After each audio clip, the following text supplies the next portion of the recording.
Welcome to the extremely boring stories. Today we listening. Boring Greek myth story. Close your eyes and let the weight of the day begin to dissolve into the mattress beneath you. There is nothing left for you to do, nowhere else you need to be. We are going to journey back to a time of ancient marble and quiet tides, not to the wars or the tragedies, but to the mundane, rhythmic moments of the Greek world. We will focus on the way the sunlight hits the olive groves, the sound of a distant loom, and the slow, eternal turning of the constellations above the Aegean Sea. Let the names of the gods and the heroes wash over you like a gentle tide, carrying no weight, requiring no memory. Just breath, and the steady hum of history. The loom of Penelope. Imagine, if you will, the great hall in Ithaca. The fires have burned down to glowing embers, casting soft, orange flickering shadows against the stone walls. Penelope sits at her loom. The wood of the loom is old and smooth, polished by years of touch. She passes the shuttle back and forth, left to right to left. The sound is a rhythmic clack soft, clack soft. She is weaving a shroud, but she is not in a hurry. The threads are fine, silver and seafoam green. She counts the threads, one by one. 1, 2, 3. Each movement is a meditation. The air in the room smells of dried lavender and beeswax. Outside, the crickets sing a steady, unchanging note. The sea beyond the palace walls laps against the harbor stones, a constant, rhythmic pulse. Penelope's fingers move with a slow grace, pulling the thread, tightening the weave, repeating the pattern. The pattern is endless. It is a story of waves that never break, of clouds that never move. You can see the thread winding around the wooden spindle, round and round, a spiral of soft wool that never seems to end. The gardens of Alcinous. Leaving the loom behind, we drift across the dark water to the island of Scheria. Here lies the garden of King Alcinous.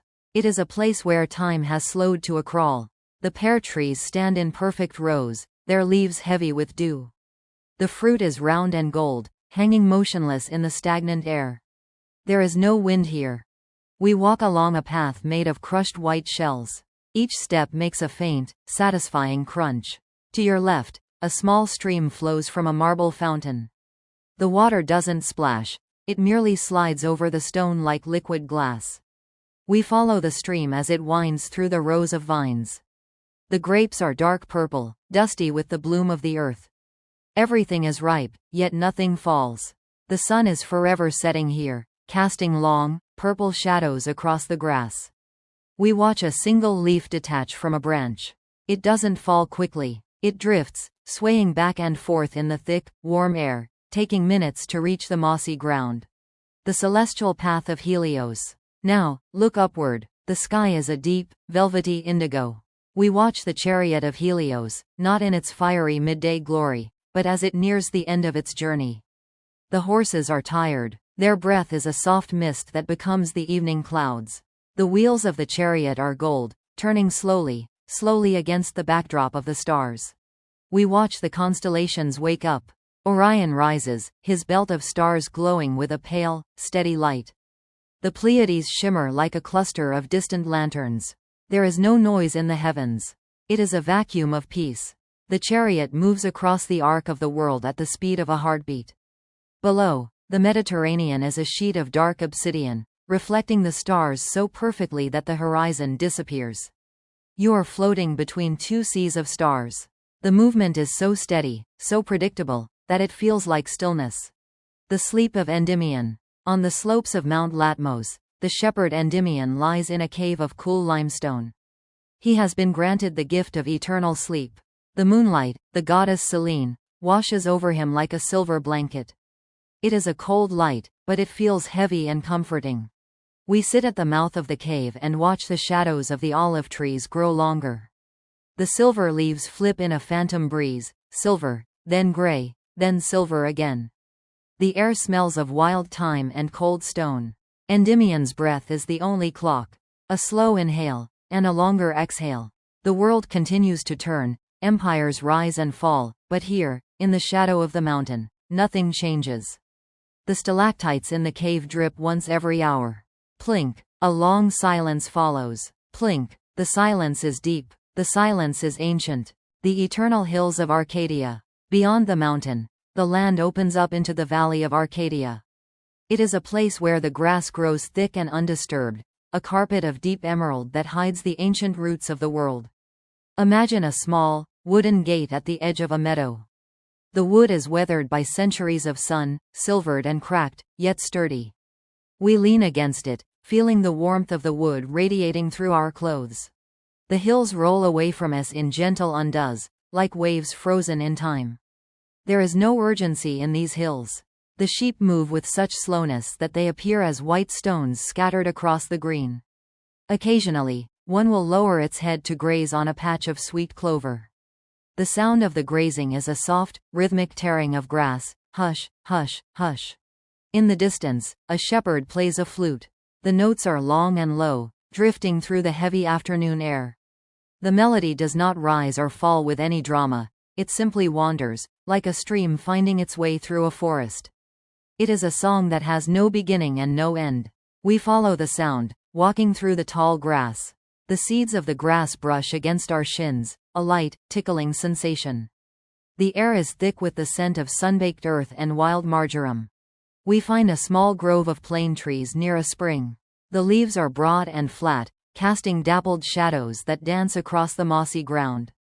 We watch the patterns of light and dark. They shift ever so slightly as the sun moves across the sky. Dark green, pale gold, deep shadow. The cycle repeats. We count the leaves on a single branch. 1, 2, 3. The numbers lose their meaning. The brook nearby carries small, smooth pebbles over its bed. We listen to the water as it gurgles over a submerged root. It is a low-frequency hum, a white noise provided by the earth itself. The marble quarries of Pantelakos. We move now to the slopes of Mount Pantelakos, where the great white marble was born. But we are not here during the time of heavy hammers or shouting men. We are here in the stillness of the evening, after the workers have gone home. The quarry is a cathedral of white stone. Huge blocks of marble sit in silent rows, waiting for a purpose that may never come. The surfaces are cool to the touch. If you press your palm against the stone, it feels like ice that never melts. We walk through the corridors of white rock. The walls rise high above us, reflecting the pale light of the rising moon. There is a fine dust of marble covering everything, like a layer of fallen snow. Our footsteps are muffled, silenced by the stone powder.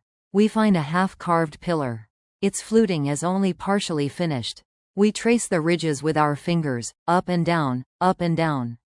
The symmetry is soothing. The repetition of the lines, the way they vanish into the shadow of the block, provides a visual rhythm that calms the eyes. The air in the quarry is perfectly still. It is shielded from the wind.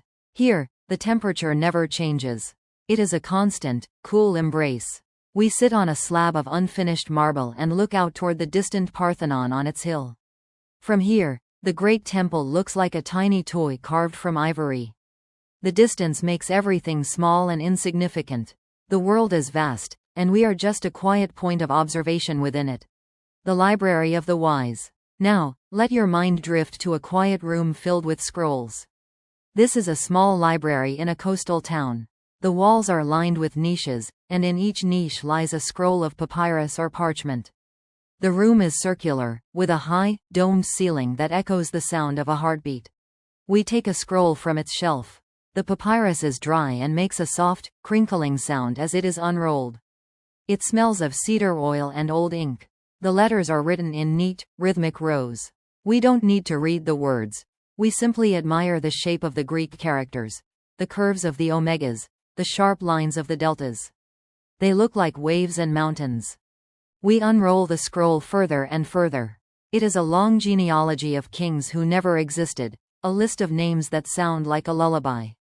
Agamemnon, Menelaus, Aeolus, Alcinous. The names repeat, blending into one another. The light in the library comes from a single oil lamp. The flame is steady, barely flickering. We watch the shadow of the lamp on the wall. It is a soft, blurred shape.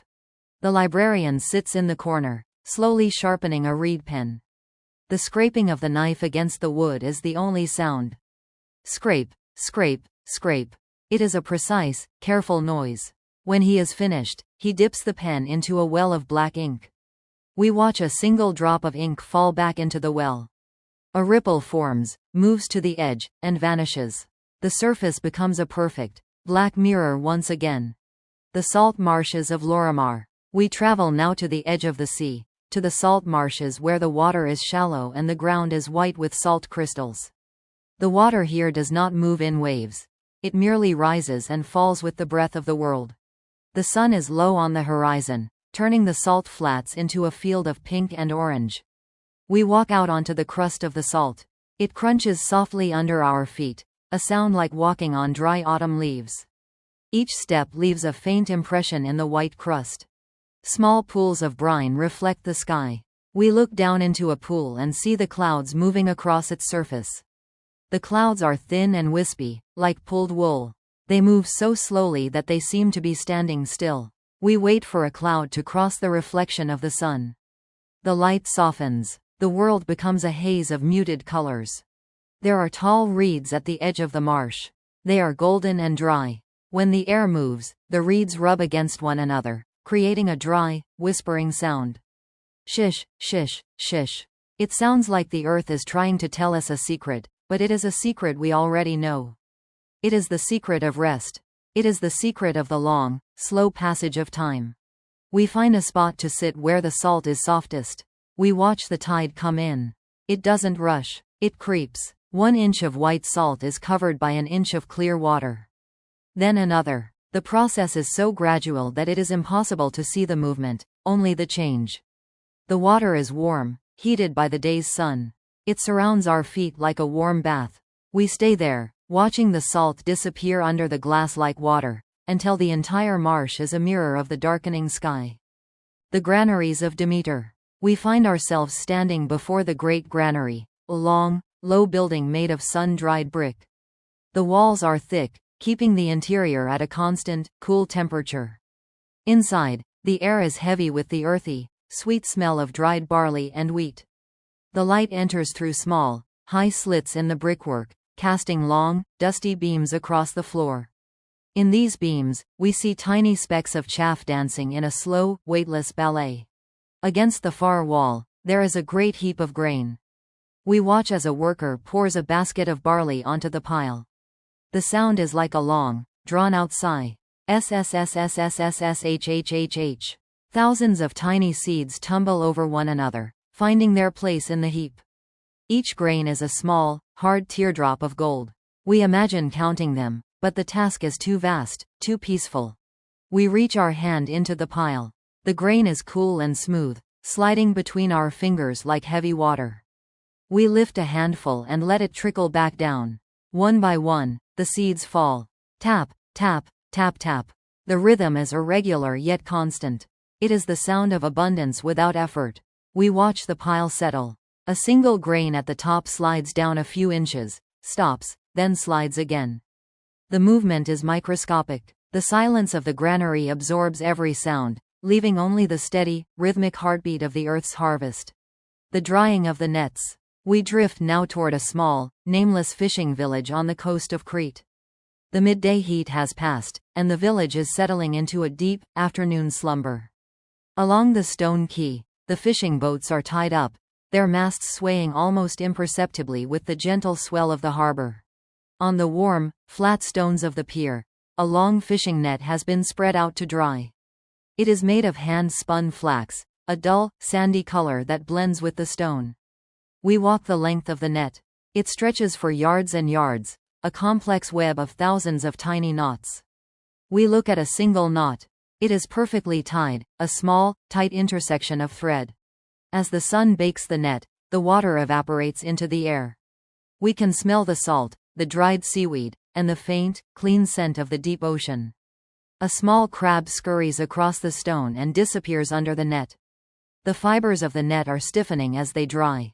Every few minutes, a light breeze from the sea lifts a section of the net, and it settles back down with a faint, dry rustle.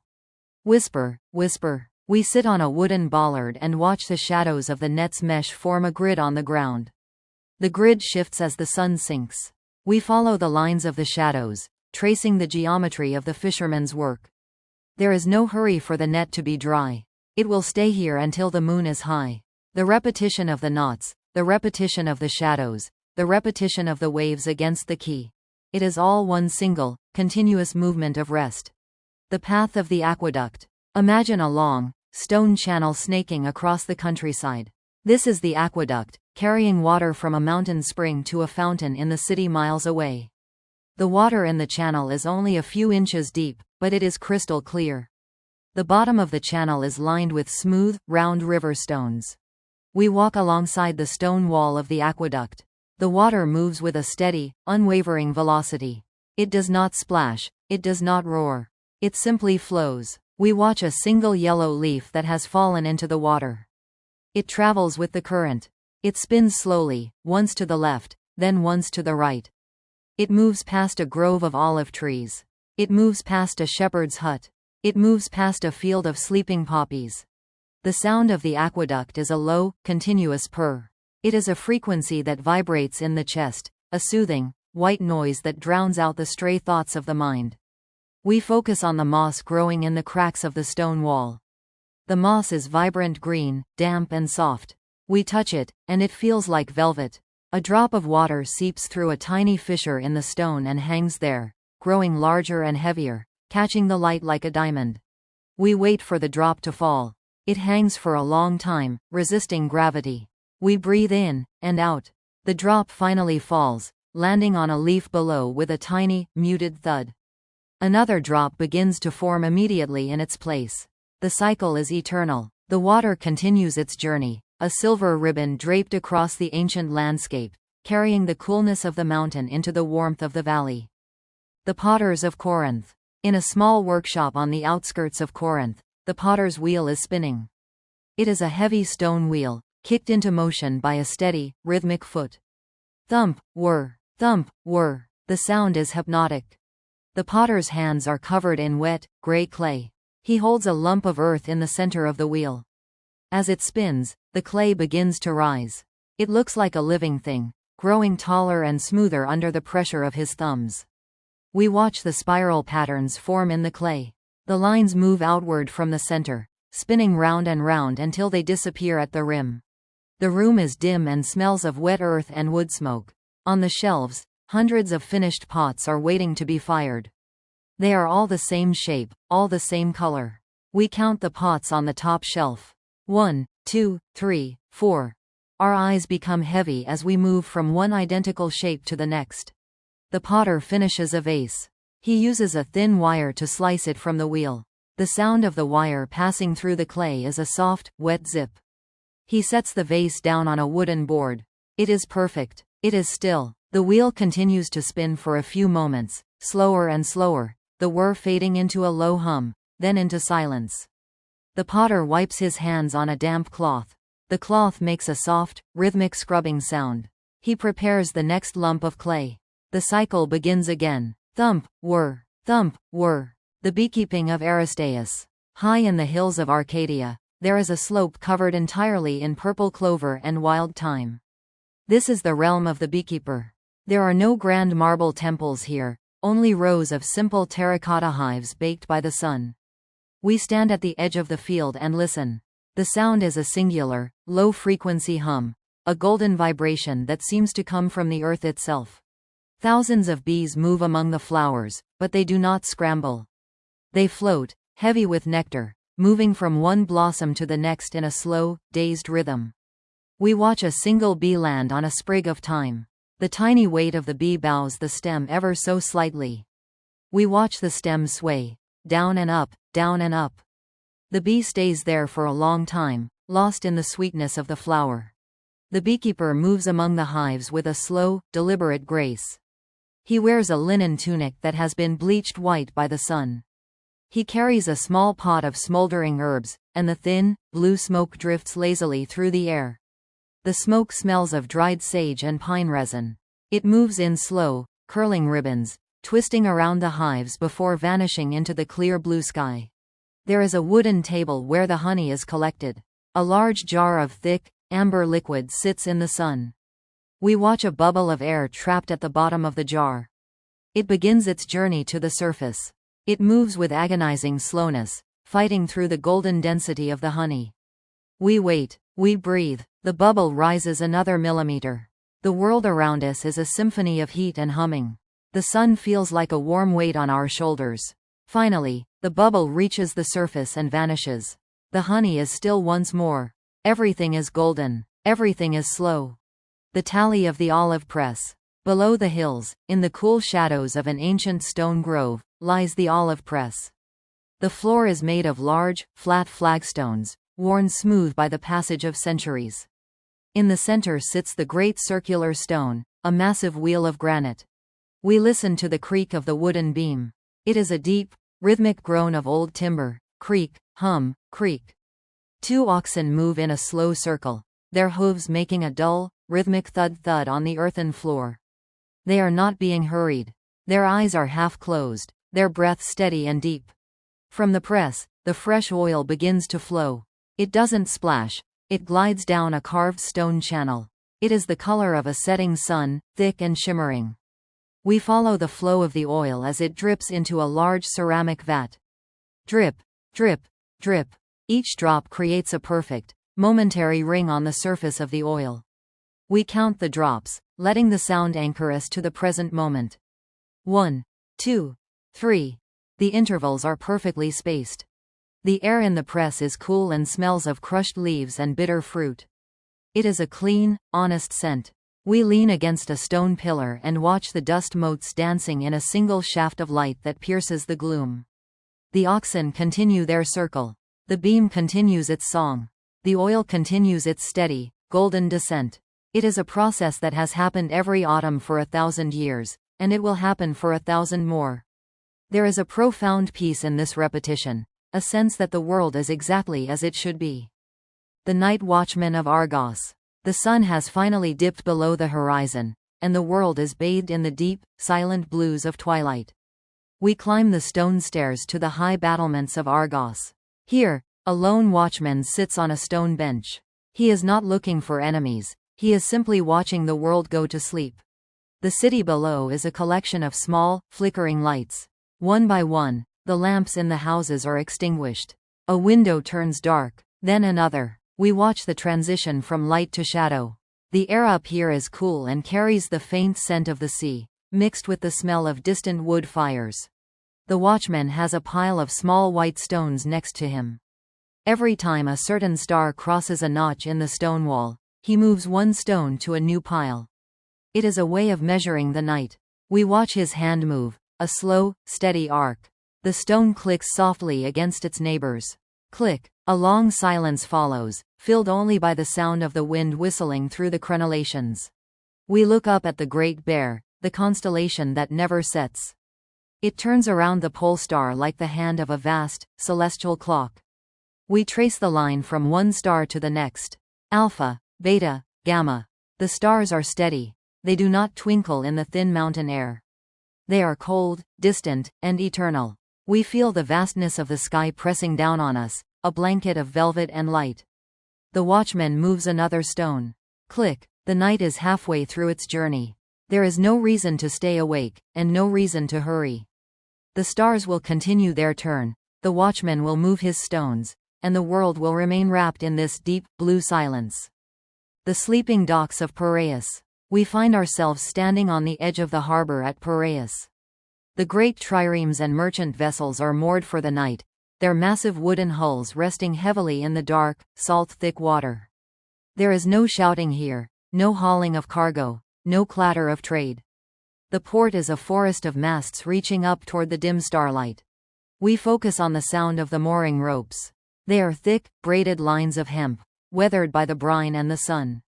As the tide breathes, the ships shift ever so slightly. The ropes pull tight against the wooden bollards, creating a low, rhythmic groan. UNNGH, scarred. It is a sound of tension and release, a slow, woody heartbeat. We walk along the stone quay, listening to the water lapping against the hulls. Slap, gurgle, slap. The water is dark and viscous, like liquid obsidian. Nearby, a coil of rope lies on the stones. We trace the spiral with our eyes, following the braid round and round, toward the center, then back out to the edge.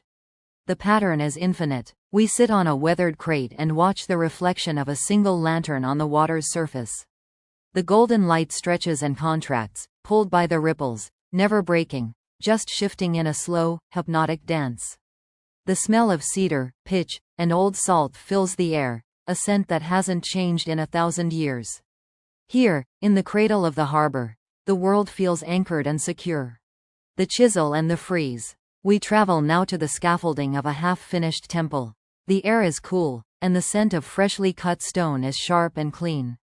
A master carver is working late into the night by the light of a flickering torch. He is not carving a battle or a feast. He is carving the folds of a goddess's robe in the marble. We listen to the rhythm of his work. Tink, tink, tink. The small silver chisel meets the white pentelic marble with a delicate, high-pitched ring. With every stroke, a tiny flake of stone, no larger than a fingernail, falls away and spirals to the ground. We watch the flakes accumulate in a soft, white drift at the base of the pillar. The carver's hand moves with the precision of a dream.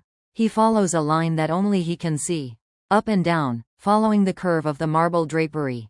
The stone, which was once hard and cold, begins to look like soft linen, flowing in frozen waves.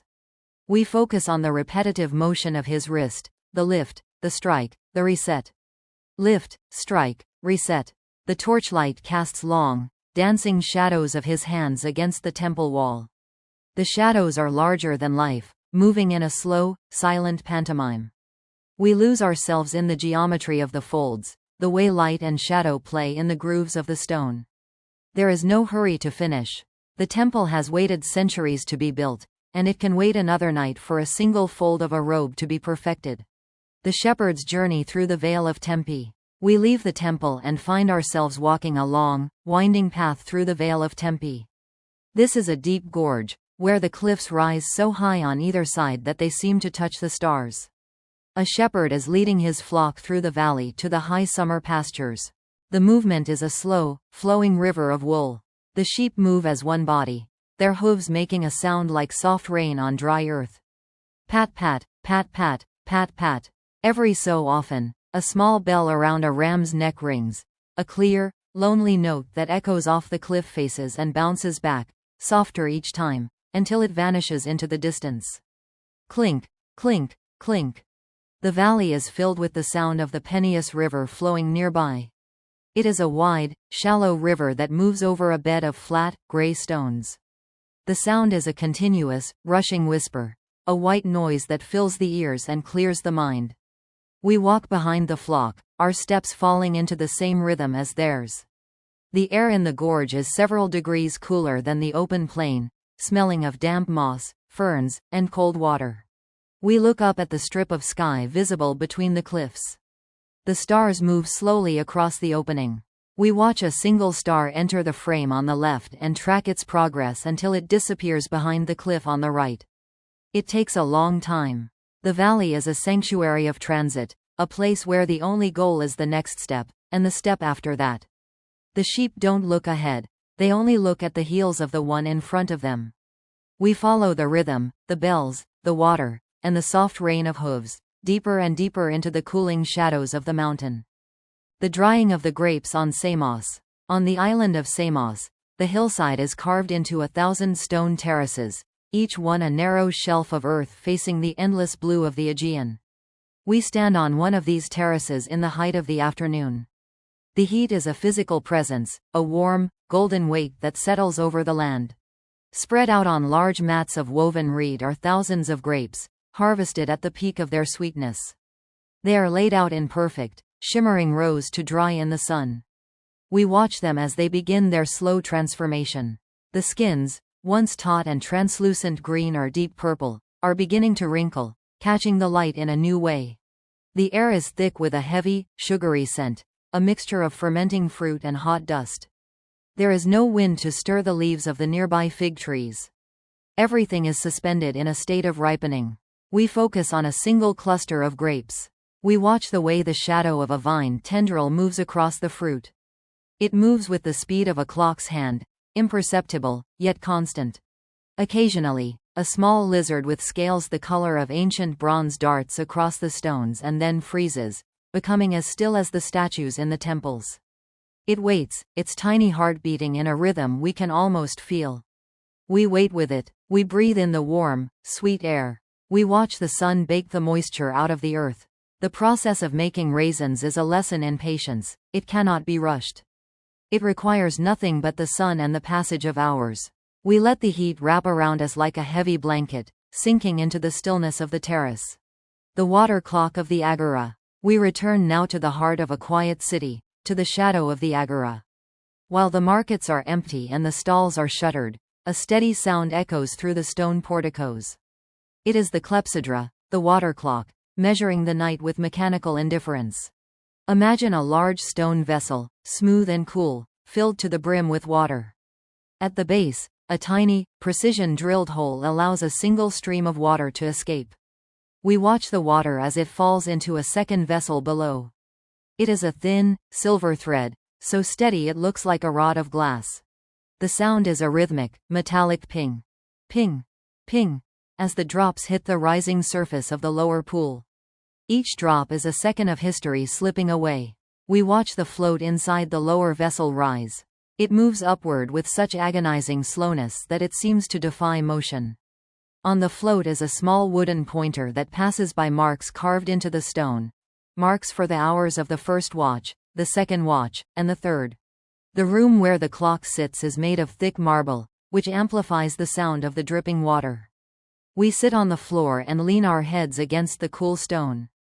Ping, ping, ping. The sound becomes a pulse. We stop thinking about the minutes and start thinking about the space between the drops. In that silence, there is a profound emptiness. The water clock does not care about the drama of the day.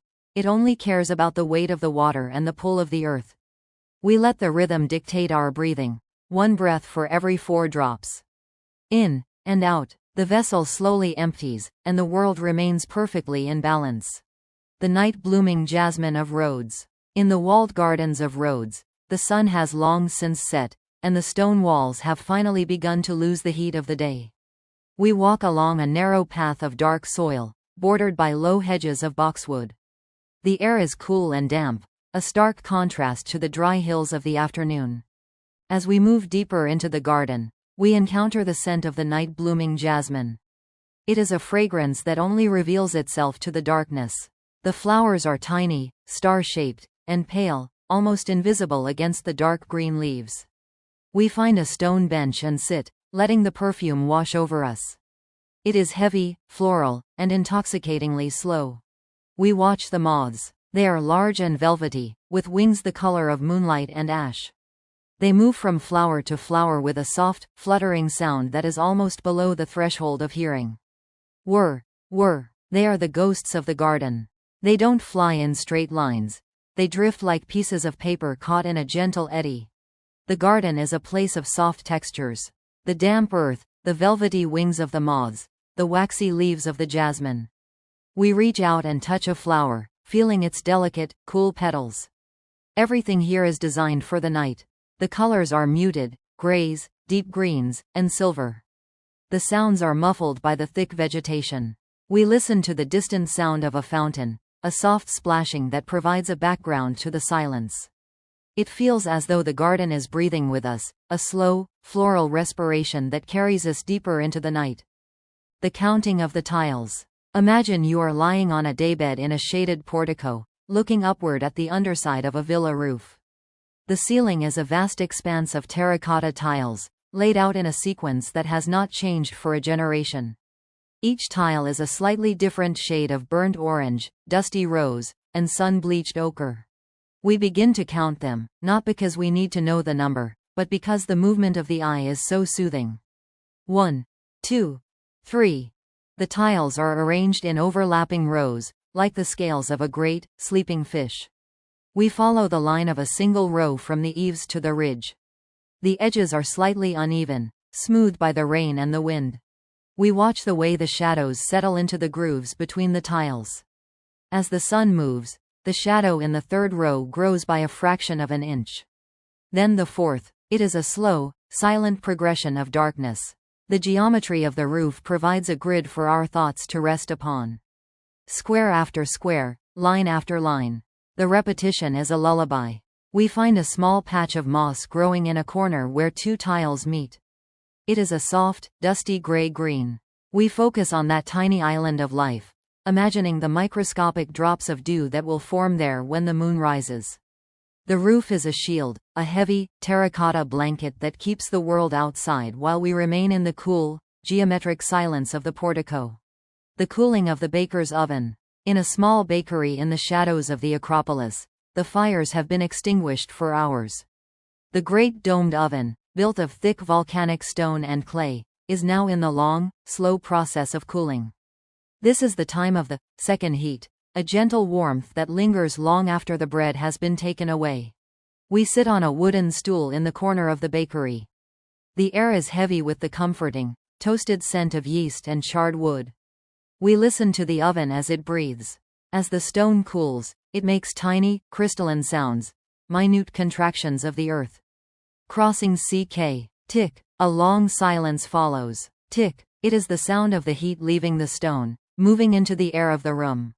The interior of the oven is a dark cavern of fading embers. We watch a single coal, buried deep in the ash. It glows with a dull, pulsing orange light, then fades to gray, then pulses again, like a slow heartbeat. The warmth on our skin is steady and soft. It is not a burning heat, but a radiating embrace. We imagine the loaves that were here earlier, round, heavy, and dusted with flour. Now, there is only the space where they were. The stillness of the bakery is absolute. The flour dust on the table looks like fallen starlight in the dim light. We watch a single speck of flour drift toward the floor, caught in the gentle convection of the cooling air. It falls with no sound, a silent tribute to the end of the day's work. The counting of the tiles. Imagine you are lying on a daybed in a shaded portico, looking upward at the underside of a villa roof. The ceiling is a vast expanse of terracotta tiles, laid out in a sequence that has not changed for a generation. Each tile is a slightly different shade of burnt orange, dusty rose, and sun-bleached ochre. We begin to count them, not because we need to know the number, but because the movement of the eye is so soothing. 1, 2, 3. The tiles are arranged in overlapping rows, like the scales of a great, sleeping fish. We follow the line of a single row from the eaves to the ridge. The edges are slightly uneven, smoothed by the rain and the wind. We watch the way the shadows settle into the grooves between the tiles. As the sun moves, the shadow in the third row grows by a fraction of an inch. Then the fourth. It is a slow, silent progression of darkness. The geometry of the roof provides a grid for our thoughts to rest upon. Square after square, line after line. The repetition is a lullaby. We find a small patch of moss growing in a corner where two tiles meet. It is a soft, dusty gray-green. We focus on that tiny island of life, imagining the microscopic drops of dew that will form there when the moon rises. The roof is a shield, a heavy, terracotta blanket that keeps the world outside while we remain in the cool, geometric silence of the portico. The cooling of the baker's oven. In a small bakery in the shadows of the Acropolis, the fires have been extinguished for hours. The great domed oven, built of thick volcanic stone and clay, is now in the long, slow process of cooling. This is the time of the second heat, a gentle warmth that lingers long after the bread has been taken away. We sit on a wooden stool in the corner of the bakery. The air is heavy with the comforting, toasted scent of yeast and charred wood. We listen to the oven as it breathes. As the stone cools, it makes tiny, crystalline sounds, minute contractions of the earth. Crossing CK. Tick. A long silence follows. Tick. It is the sound of the heat leaving the stone, moving into the air of the room.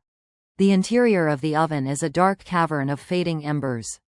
We watch a single coal, buried deep in the ash.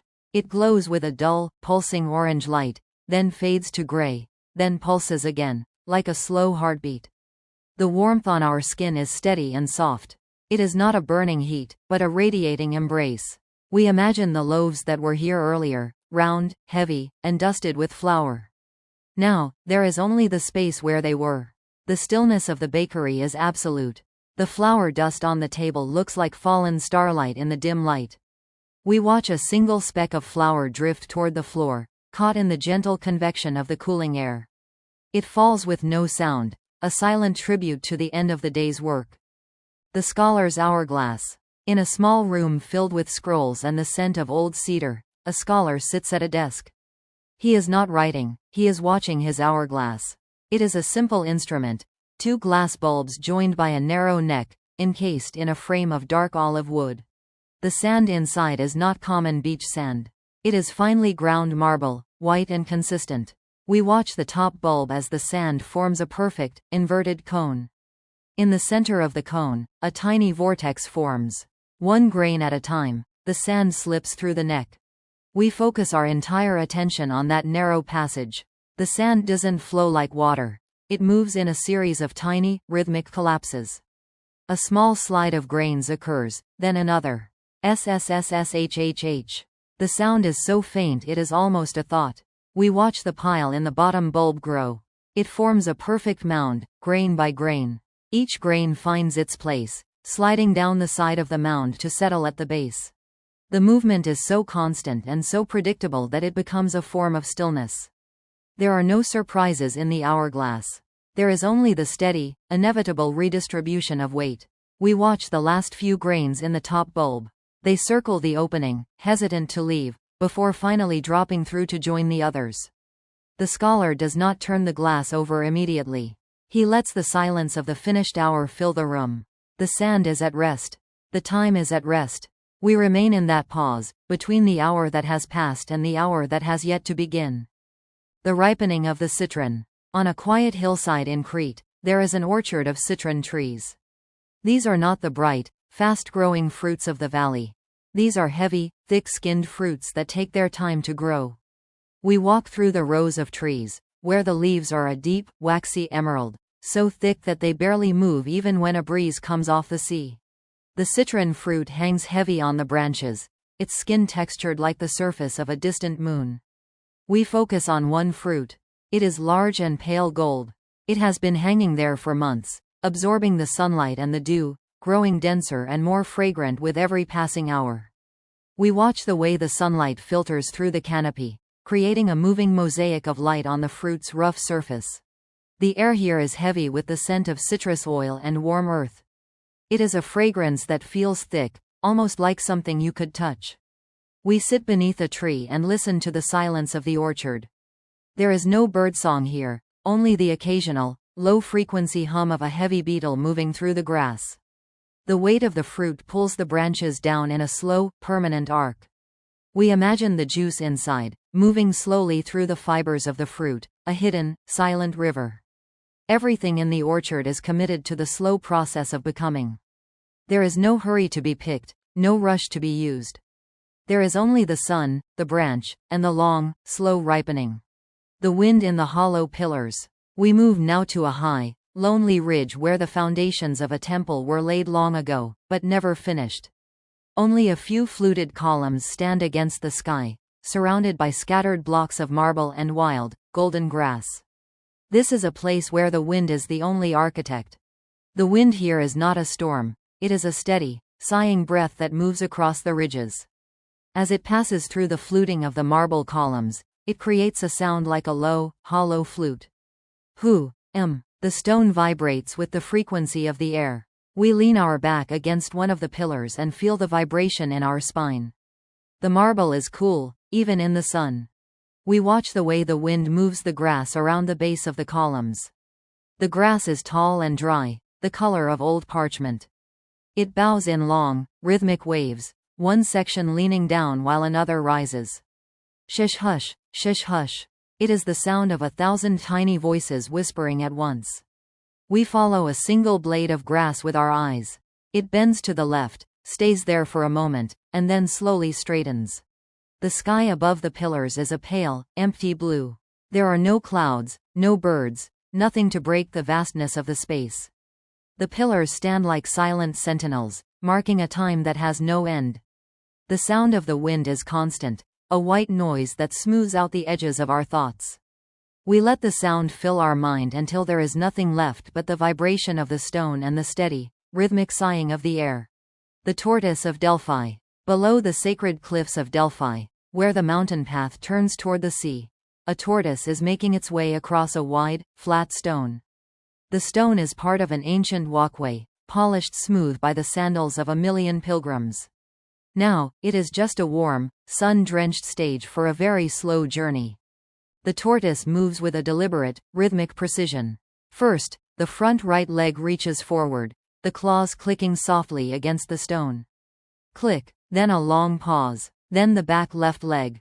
Scrape. The shell, a beautiful dome of patterned brown and amber, sways slightly with every movement. We watch the pattern on the shell, hexagons within hexagons, a geometry of patience. The tortoise is not headed toward a grand destination. It is simply moving from one patch of shade to another. We count the seconds between its steps. 1, 2, 3, 4, 5. The world around the tortoise moves at a different speed. The shadows of the olive trees shift, the sun moves across the sky, but the tortoise remains within its own private time. We watch its head, wrinkled and ancient, as it moves slowly from side to side. Its eyes are dark and calm, seeing the world in a way we can only imagine, as a series of textures and temperatures. The warmth of the stone beneath it, the cool air of the shade ahead. We sit on the edge of the path and match our breathing to its steps. In and out. By the time the tortoise reaches the edge of the stone, the sun has moved a measurable distance in the sky. The journey was long, and yet, it was only a few feet. It is a reminder that any distance can be covered if you simply take the next slow step. The counting of the sheep in the fold. Imagine a high stone wall, circular and sturdy, built of heavy limestone blocks nestled into the side of a hill. This is the fold where the sheep are brought at night. We stand at the narrow entrance as the flock begins to return from the high pastures. The sheep do not rush. They move in a dense, soft cloud of white and gray wool. As each sheep passes through the gate, we count them. 1, 2, 3. The sound of their movement is a rhythmic, muffled drumming of small hooves on the soft earth. Thump thump, thump thump. Their fleeces are thick and heavy, smelling of lanolin and dried mountain grass. We watch the way the wool ripples as they walk. It is a slow, undulating movement, like the surface of a gentle pond. 4, 5, 6. We focus on the texture of the wool, the tight curls, the tangles of briars picked up in the thickets, the way the setting sun catches the silver tips of the coat. The air in the fold is warm, heated by the bodies of the flock. As they settle down, one by one, the sound changes. The rhythmic walking stops and is replaced by the sound of deep, collective breathing. A long sigh from a ewe. A soft shuffle of a lamb finding its mother. We continue to count the sheep that remain standing, watching as they eventually fold their legs and sink into the straw. 78, 79, 80. The numbers become a soft chant, a repetitive cycle that lulls the mind into a state of heavy, woolly peace. The fold is full. The gate is closed. The flock is still. The evaporation on the marble plaza. We travel now to a great, open plaza in front of a silent temple.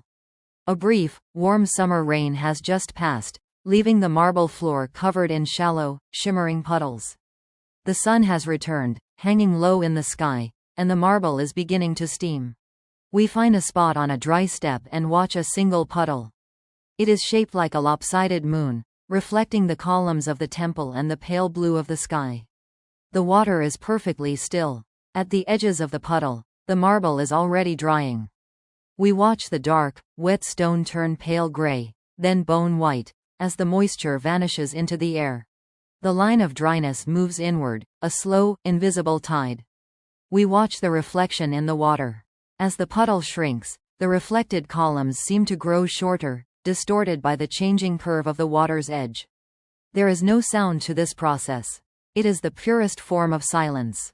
We focus on the heat radiating from the stone. You can almost feel the water molecules lifting away, rising in a slow, invisible dance. The puddle becomes a silver sliver, then a few scattered drops, then a faint, dark stain on the marble. We wait for the stain to disappear. We watch the last damp shadow fade into the white stone until there is no trace that the rain ever fell. The plaza is vast, white, and perfectly dry once again. The cycle of the water is complete, and the stone remains, eternal and unmoving. The weaving of the fisherman's basket. In the deep shade of a broad-leafed fig tree, an old fisherman sits with a pile of dried reeds at his feet. His hands are dark and wrinkled, moving with a muscle memory that spans decades. He is weaving a basket to hold the morning's catch. We watch the reeds. They are long, flexible, and the color of pale straw. He takes one reed and tucks it over and under the vertical ribs of the basket. Over, under, pull. The sound of the dry reeds rubbing against each other is a soft, rhythmic whisper. SSSST. SSSST. The base of the basket is a perfect spiral. We follow the spiral with our eyes, round and round, as it grows wider. The fisherman's fingers move slowly, never fumbling, never rushing. He pauses to select a new reed, feeling its thickness and flexibility. He trims the end with a small bronze knife, a soft snip, and weaves it into the pattern. The shade of the fig tree is cool and smells of sap and earth. A single leaf falls from the tree and lands on the pile of reeds. The fisherman doesn't brush it away, he simply weaves around the rhythm of the afternoon. The basket rises, centimeter by centimeter. We watch the pattern of the weave, the way the light catches the horizontal bands and leaves the vertical ribs in shadow. It is a simple geometry, a repetitive task that requires nothing but time and steady hands. We let our thoughts become like the reeds, woven into a simple, sturdy pattern of rest, over and under, until the basket is finished and the day has faded into a quiet, woven twilight. The polishing of the bronze shield. Inside the cool, shadowed interior of a villa's armory, a young apprentice sits on a low wooden stool. Before him rests a great, circular shield of bronze. It is heavy, cold, and slightly dulled by the salt air of the coast. He holds a piece of soft, oiled leather in his hand, and he begins the work of polishing. We watch the movement of his hand. It is a slow, circular motion, round and round, over and over. The leather makes a soft, rhythmic friction sound against the metal. Swish, swish, swish. There is no hurry. The shield is a vast landscape of bronze, and he treats every inch with the same patient care. As he works, the metal begins to change. The dull, greenish tint fades away, replaced by a deep, warm glow. We watch the reflection of the room begin to appear in the shield's surface. First, the vague shape of a wooden beam. Then, the flicker of a distant lamp. The apprentice doesn't look at the reflection. He focuses on the small circle of metal directly beneath his hand. We follow that circle. It is a world of golden light. We watch the way the oil spreads across the bronze, smoothing out the microscopic scratches, making the surface as level as a mountain lake. The repetition of the circular motion is hypnotic. Round and round. The sound is a constant, low-frequency whisper that fills the room, a heartbeat of bronze and leather that signals the end of the day's labors. The descent of the dew on Mount Ida. High on the slopes of Mount Ida, where the trees are sparse and the air is thin, the sun has finally vanished behind the peaks. The world here enters a period of profound stillness known as the blue hour. The heat of the rocks begins to dissipate, rising into the indigo sky, and the air grows heavy and damp. We find a soft patch of mountain grass and lie down, looking out over the valley far below. We are waiting for the dew. It is not a sudden event, but a slow, atmospheric shift. We focus on a single blade of grass. It is dry and silvered by the moonlight. Slowly, almost imperceptibly, a microscopic bead of moisture begins to form at the very tip. It is a tiny, crystal sphere, catching the light of the stars.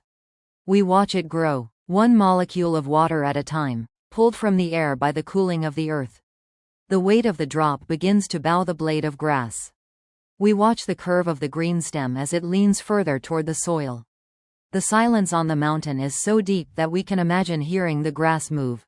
Across the slope, a billion tiny drops are forming simultaneously.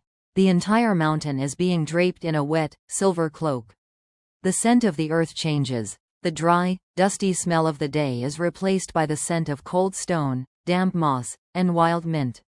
We watch the drop at the tip of our blade of grass. It becomes so heavy that it finally slides down the length of the stem, disappearing into the roots. Another drop immediately begins to take its place.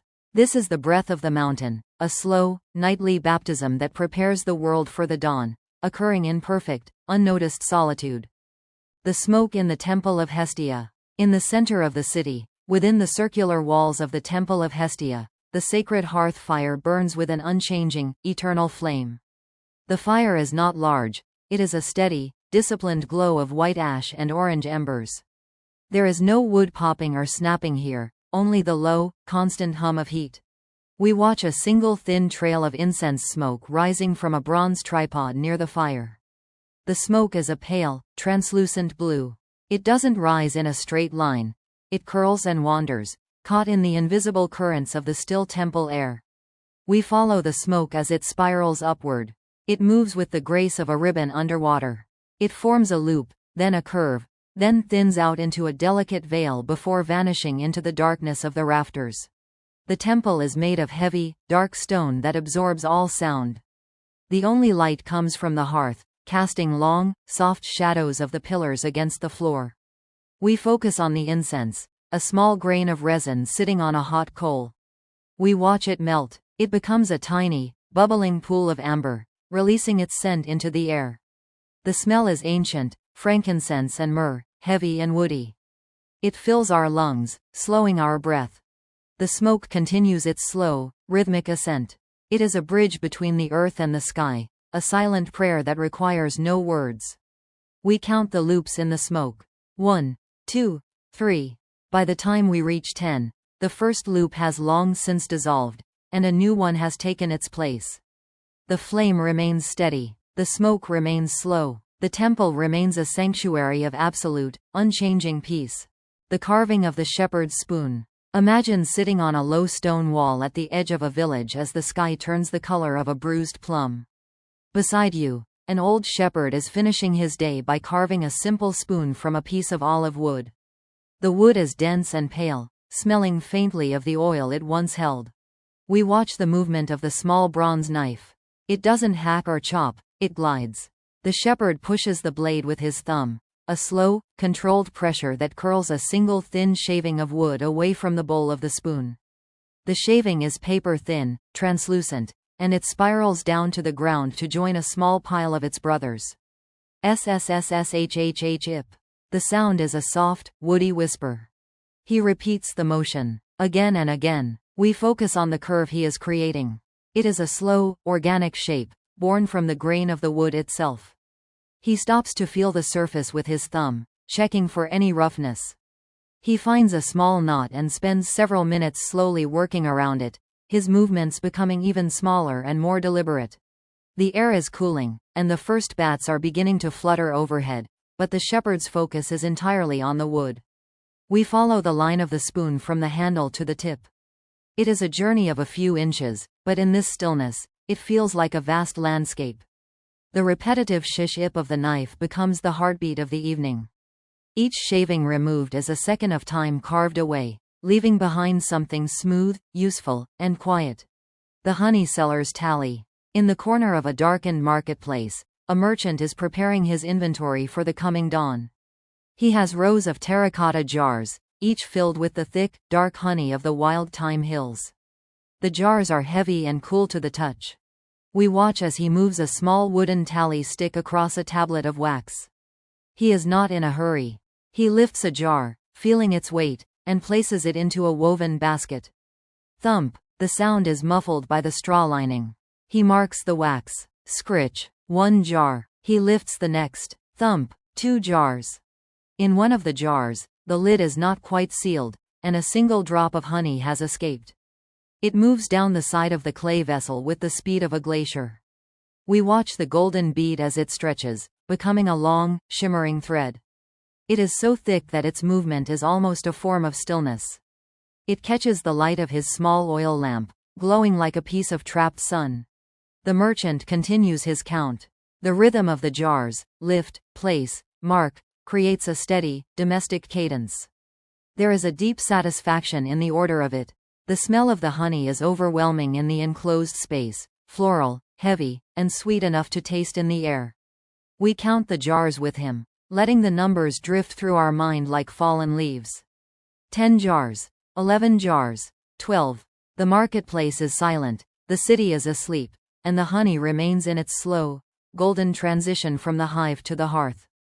The shadow of the sundial. We move now to the center of a public square, where a large stone sundial sits on a marble pedestal. The sun has set, but the moon is rising, full and bright, casting a second, silver shadow across the carved lines of the dial. The shadow of the gnomon is a long, thin finger of darkness. We watch it as it rests on the line of the 10th hour.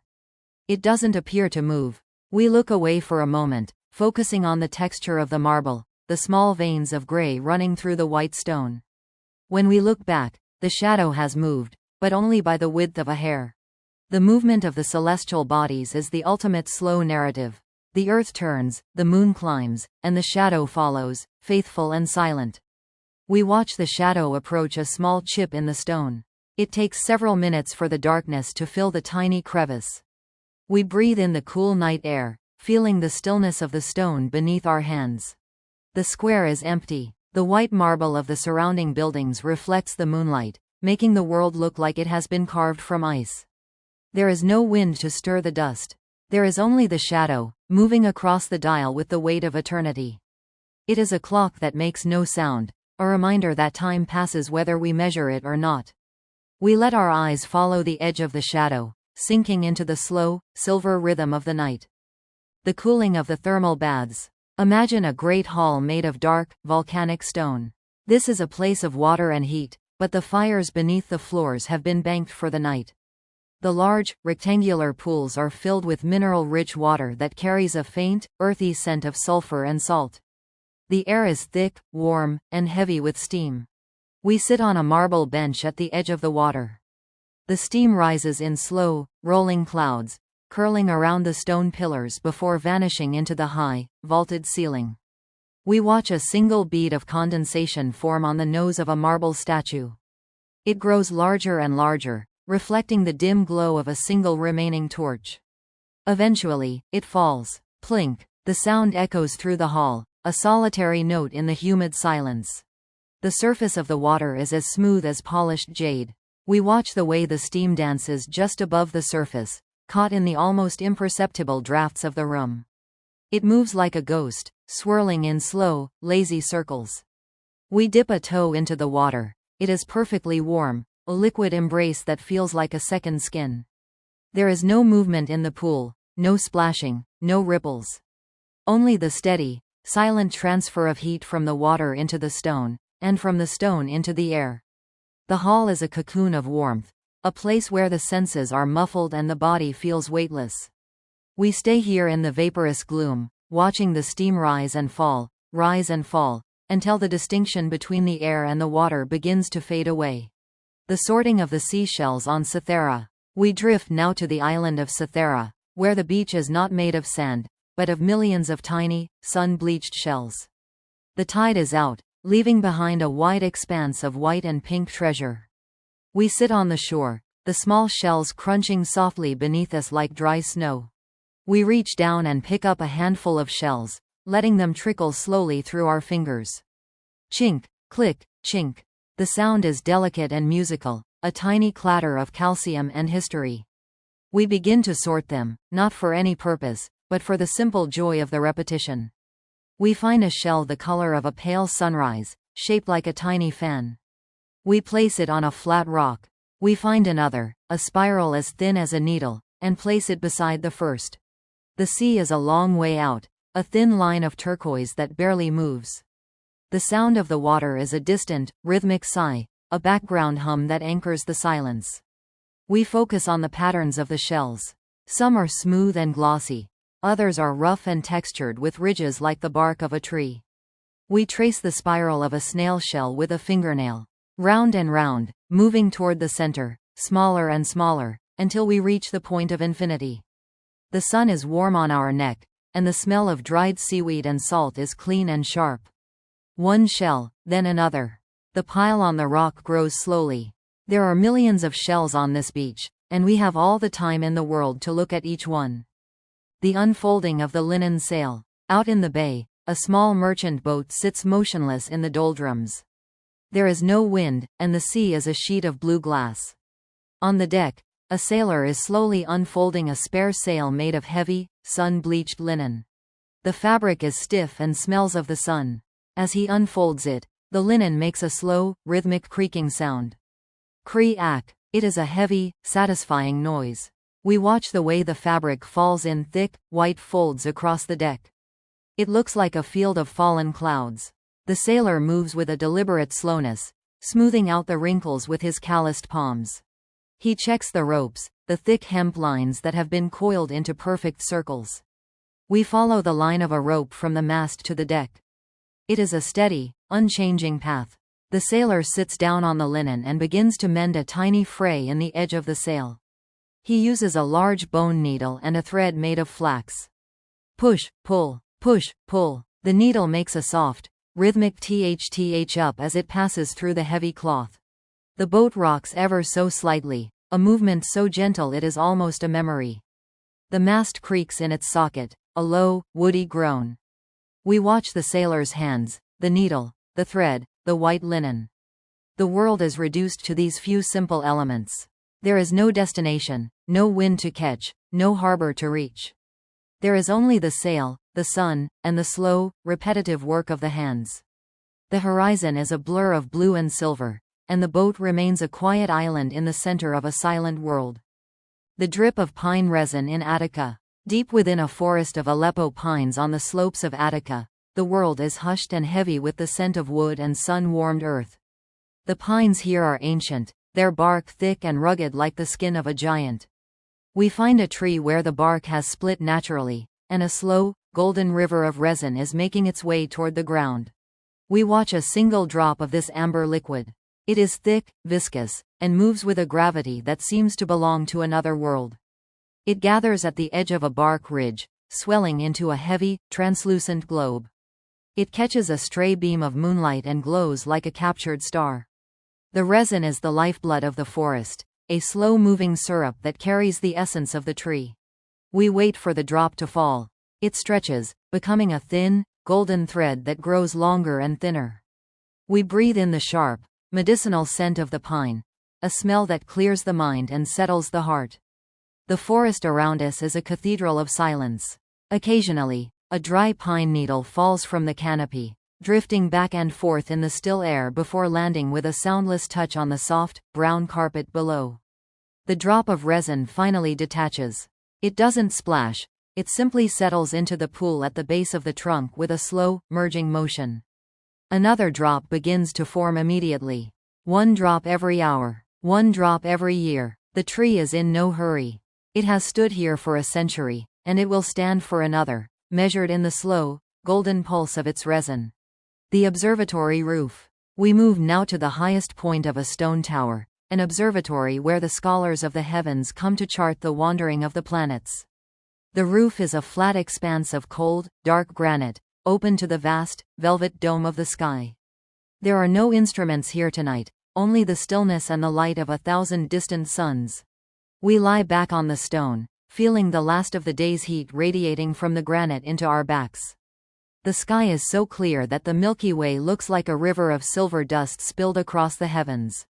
We begin to count the stars in a single patch of the sky, near the constellation of the Lyre. 1, 2, 3. The numbers are small and insignificant against the scale of the universe. We watch the way the stars seem to vibrate, not with a flicker, but with a steady, pulsing light. They have been there since before the first stone of the first city was laid. We focus on the space between the stars, the deep, infinite blackness that holds the light in its embrace. It is a silence so profound that it feels like a physical weight. We watch the Great Bear turn slowly around the invisible axis of the world. It is a movement so gradual that we can only see it by closing our eyes for a long time and then opening them again.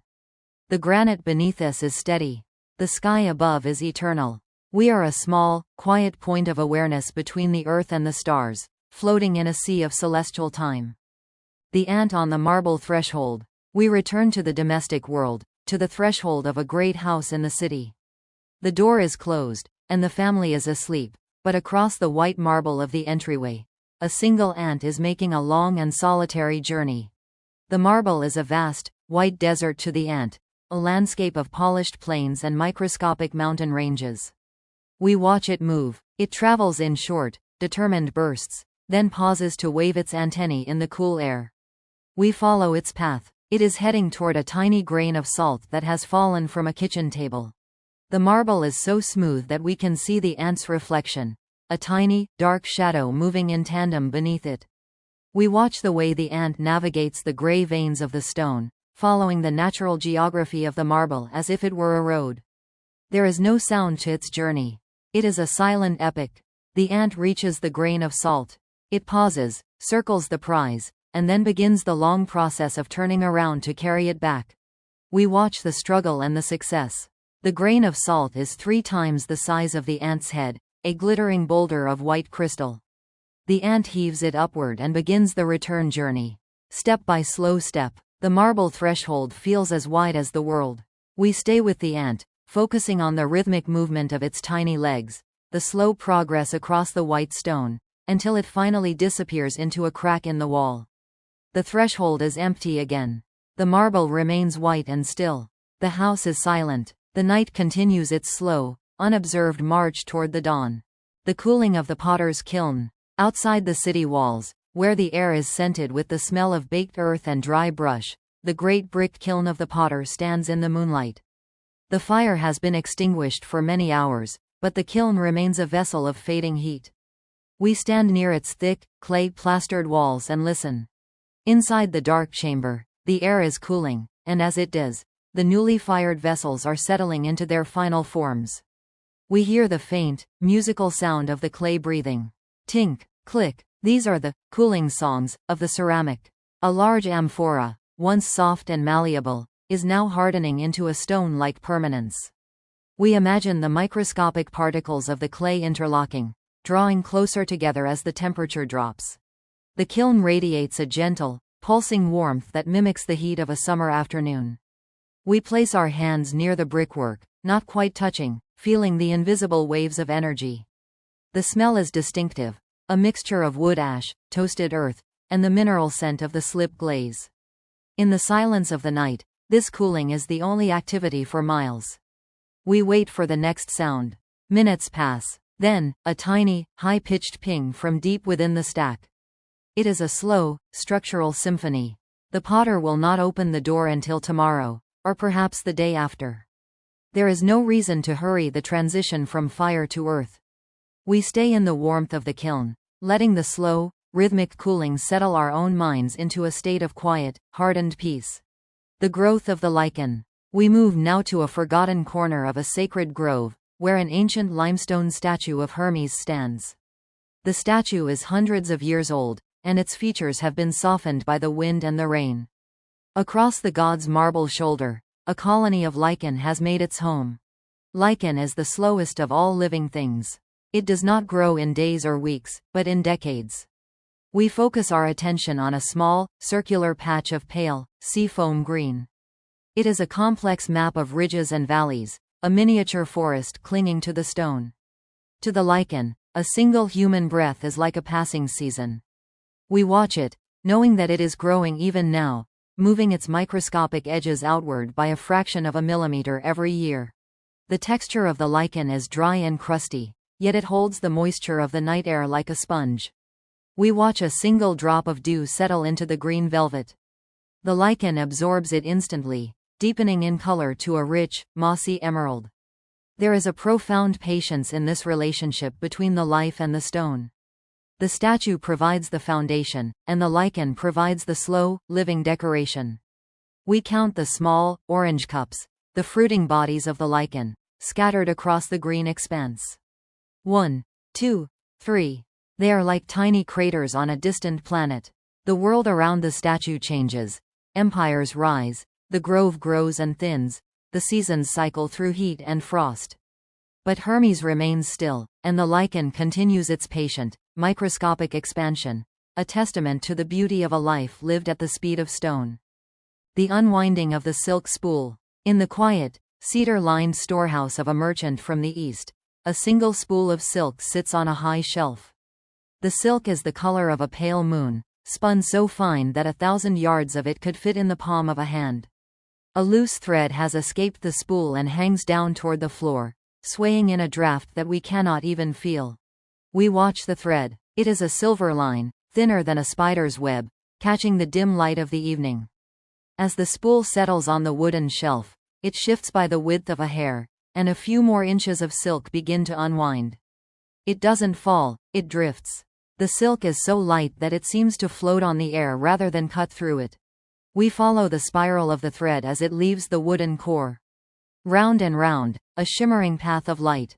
The sound of the silk sliding against itself is a ghost of a sound, a soft, silken hiss that is felt more than heard. The merchant's storehouse is a sanctuary of textures.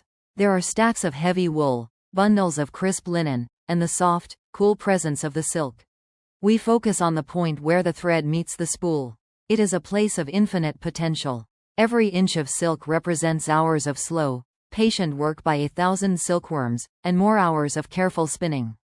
Now, it is simply waiting. We watch the end of the thread as it nears the floor. It hovers just above the wood, dancing in a slow, rhythmic circle. The room smells of cedarwood and dried rose petals. There is no movement in the house, no sound in the street. There is only the silver thread, the silent spool, and the slow, weightless passage of the night.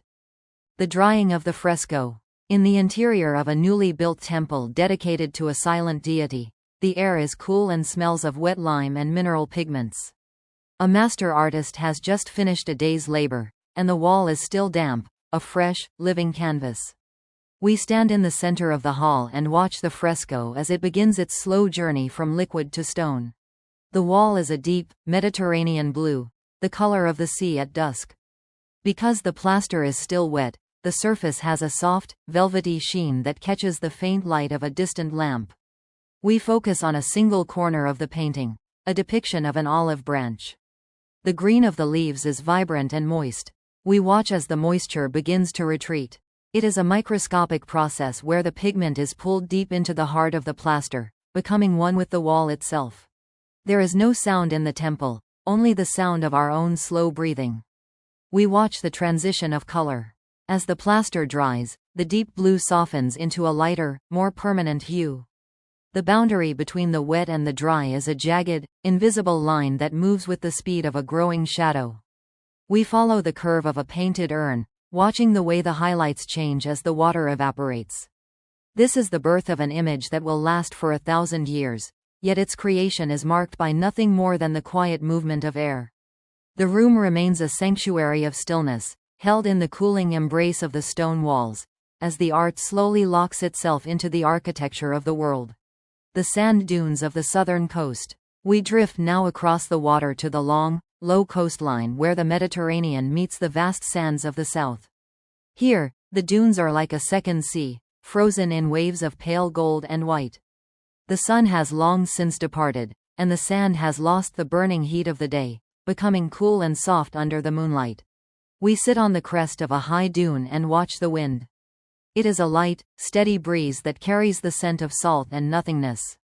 We watch a single grain of sand at the very edge of the ridge. The wind nudges it, and it tumbles down the face of the dune.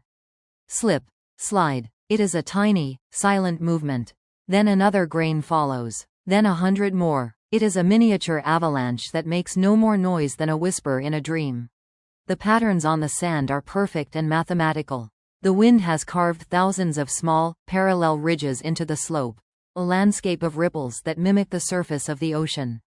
We follow one ridge with our eyes, tracing its path from the base of the dune to the summit. It is a journey of pure geometry. We watch the way the moonlight creates deep, black shadows in the troughs of the ripples, making the dune look like a giant, striped cat sleeping in the dark. There are no trees here, no buildings, no voices. There is only the wind, the sand, and the slow, inevitable reshaping of the earth.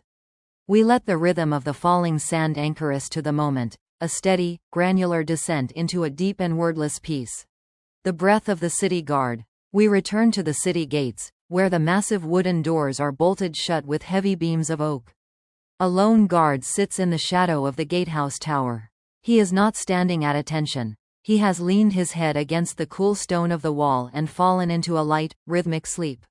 We focus on the sound of his breathing. It is the most human clock in the city. A slow, deep inhale.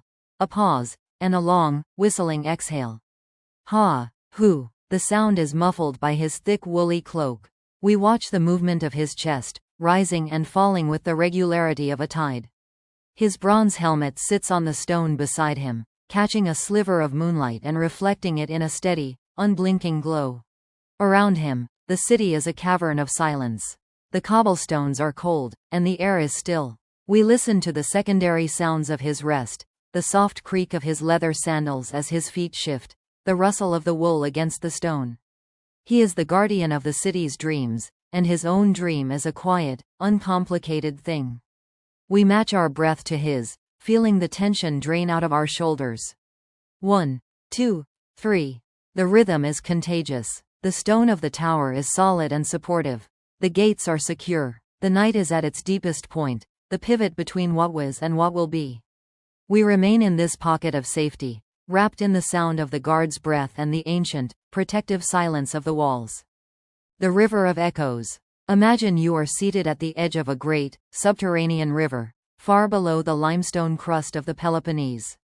This is a place where no sunlight has ever reached, yet the cave is not entirely dark.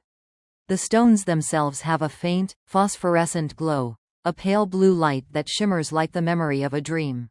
We watch a small wooden raft drifting on the surface of the water. There is no current here. The water moves only because the earth is breathing. The surface is like liquid lead, heavy and silent. A single oar dips into the water. Dip, swirl. The sound is magnified by the high, vaulted ceiling of the cave, echoing back and forth until it becomes a soft, rhythmic hum. We focus on the ripples created by the oar. They move outward in perfect, concentric circles, hitting the limestone walls and returning as even smaller, gentler waves. The water smells of cold minerals and ancient stone. There is a profound weight to the air here, a pressure that feels like a heavy, velvet blanket. We watch a single drop of water fall from a stalactite hanging high above. We follow its descent through the blue gloom. It takes seconds to reach the surface. When it finally lands, the sound is a deep, resonant bloop that vibrates in the chest. We count the echoes. 1, 2, 3. Each one softer than the last, until the silence returns, deeper than before. The raft moves an inch, then stops. The water settles. The cave remains a sanctuary of absolute, eternal stillness. The unfolding of the Spartan mist. We travel now to the high, rugged valley of Sparta, just as the very first hint of gray begins to touch the eastern horizon. The mountains are jagged silhouettes against the fading stars. In the valley floor, a thick, white mist has settled, filling the hollows like a sea of milk. We stand on a rocky outcrop and watch the mist move. It doesn't flow like water. It drifts in slow, ghostly tendrils that wrap around the trunks of the gnarled olive trees. We focus on a single tree, its silver-green leaves just poking through the top of the white shroud. As the air begins to warm, the mist rises. It is a movement so slow that it can only be measured against the branches of the trees. The air is cold and carries the scent of damp earth and wild rosemary. There is no sound from the city below. The Spartans are still asleep in their stone houses, and the only life is the slow, silent dance of the fog. We watch a spider's web stretched between two rocks. The mist has coated every strand in 1,000 tiny diamonds of moisture. The weight of the water makes the web sag, creating a beautiful, sagging geometry of light. We wait for a single drop to fall from the web. The world is suspended in this transition between the night and the day, a gray, quiet corridor where nothing is expected and nothing is urgent. The mist continues to thin, revealing the world piece by piece, a slow revelation of stone, leaf, and earth. The counting of the olive stones. We return to a small, sun-bleached courtyard where a ceramic bowl sits on a wooden table. Inside the bowl are the remains of a simple meal, a few pits from the dark, salt-cured olives of Kalamata. We begin to count the stones, one by one. 1, 2, 3. They are smooth and oval, with deep, intricate grooves that look like the maps of tiny, forgotten islands. We pick one up and feel its texture. It is cool and slightly oily. We turn it over in our fingers, tracing the ridges with our thumb. Every stone is different, yet they are all the same. The courtyard is silent. A small bird lands on the edge of the stone well, looks around with a quick, rhythmic movement of its head, and then flies away without a sound. We return our attention to the bowl. 4, 5, 6. The repetition of the shapes and the dull, wooden sound of the stones hitting the ceramic as we move them, clink, clink, creates a simple, domestic rhythm. This is the end of the day's hunger, the quiet aftermath of a life lived simply. The sun is gone, the bowl is nearly empty, and the stones are just a collection of small, hard memories of the summer's heat. We let the last stone fall. Clink, the bowl is still, the table is still, the courtyard is wrapped in the first true shadows of the night. Conclusion of the journey. The stars have now completed their great circle. The loom of Penelope is silent. The potter's kiln is cold. The shepherd's flock is deep in sleep. The ancient world has folded in on itself, returning to the earth and the sea. There is nothing left to watch, nothing left to count. The rhythms of the marble, the water, and the wind have become your own. Let the names of the gods fade into the hum of the air. Let the weight of the stone become the weight of your limbs. The journey is over, the path is silent, and the night is yours. Sleep now, held in the cradle of history, as the world continues its slow, eternal turn. The Library of Alexandria at night. Imagine a hall so vast that the ceiling is lost in a permanent, velvet shadow. This is the Great Library, a labyrinth of stone and cedar. While the city of Alexandria sleeps outside, the air in here remains perfectly still, a heavy atmosphere of wisdom and age. We walk along the marble floors, our footsteps silenced by the sheer scale of the space. The walls are lined with thousands of pigeonhole niches, each one holding a scroll of papyrus or parchment. We focus on a single shelf. The scrolls are old, their edges slightly frayed, colored the deep, warm brown of a dried tobacco leaf. They smell of cedar oil, which was used to protect them from insects, and the faint, dusty scent of sun-baked reeds. We watch a single scroll that has been left partially open on a reading desk. The papyrus is thick and fibrous. In the dim light of a single, dying oil lamp, we see the rows of Greek script. The letters are not just words, they are patterns. We don't read them. We simply observe the way the ink has sunk into the fibers of the plant. The sigmas and alphas form a rhythmic, visual pulse. There is a small window high up in the wall, and a beam of moonlight falls across the floor, illuminating the dust motes. We watch them drift. They move in slow, unpredictable spirals, rising and falling in the stagnant air. Each speck of dust is a tiny fragment of the past. The silence here is thick, like a physical curtain. It is the silence of a million ideas resting at once. We sit on a stone bench and listen to the building breathe. The cedar shelves make a woody pop as they contract in the nighttime cool. We let the weight of the scrolls, the scent of the cedar, and the slow dance of the dust motes pull our thoughts into a state of quiet, unmoving contemplation. The sifting of grain in the merchant ship. Far out at sea, a heavy merchant vessel is making its slow way toward the port of Ostia. The hold of the ship is filled with tons of loose grain, wheat from the fields of Egypt. This is the heart of the ship, a vast, golden sea of seeds hidden beneath the wooden decks. We descend into the hold. The air is warm and smells intensely of harvest and dry straw.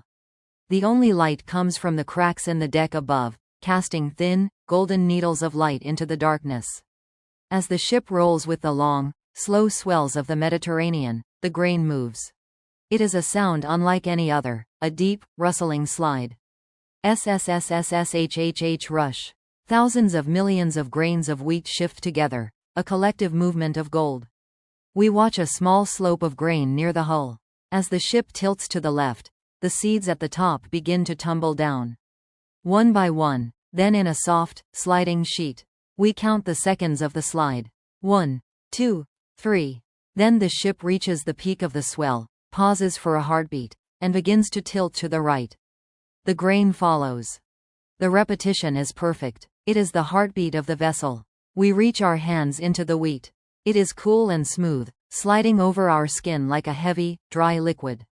Each seed is a tiny, hard life, waiting to be ground into flour. But here, in the dark hold, they are just a mass of rhythmic weight.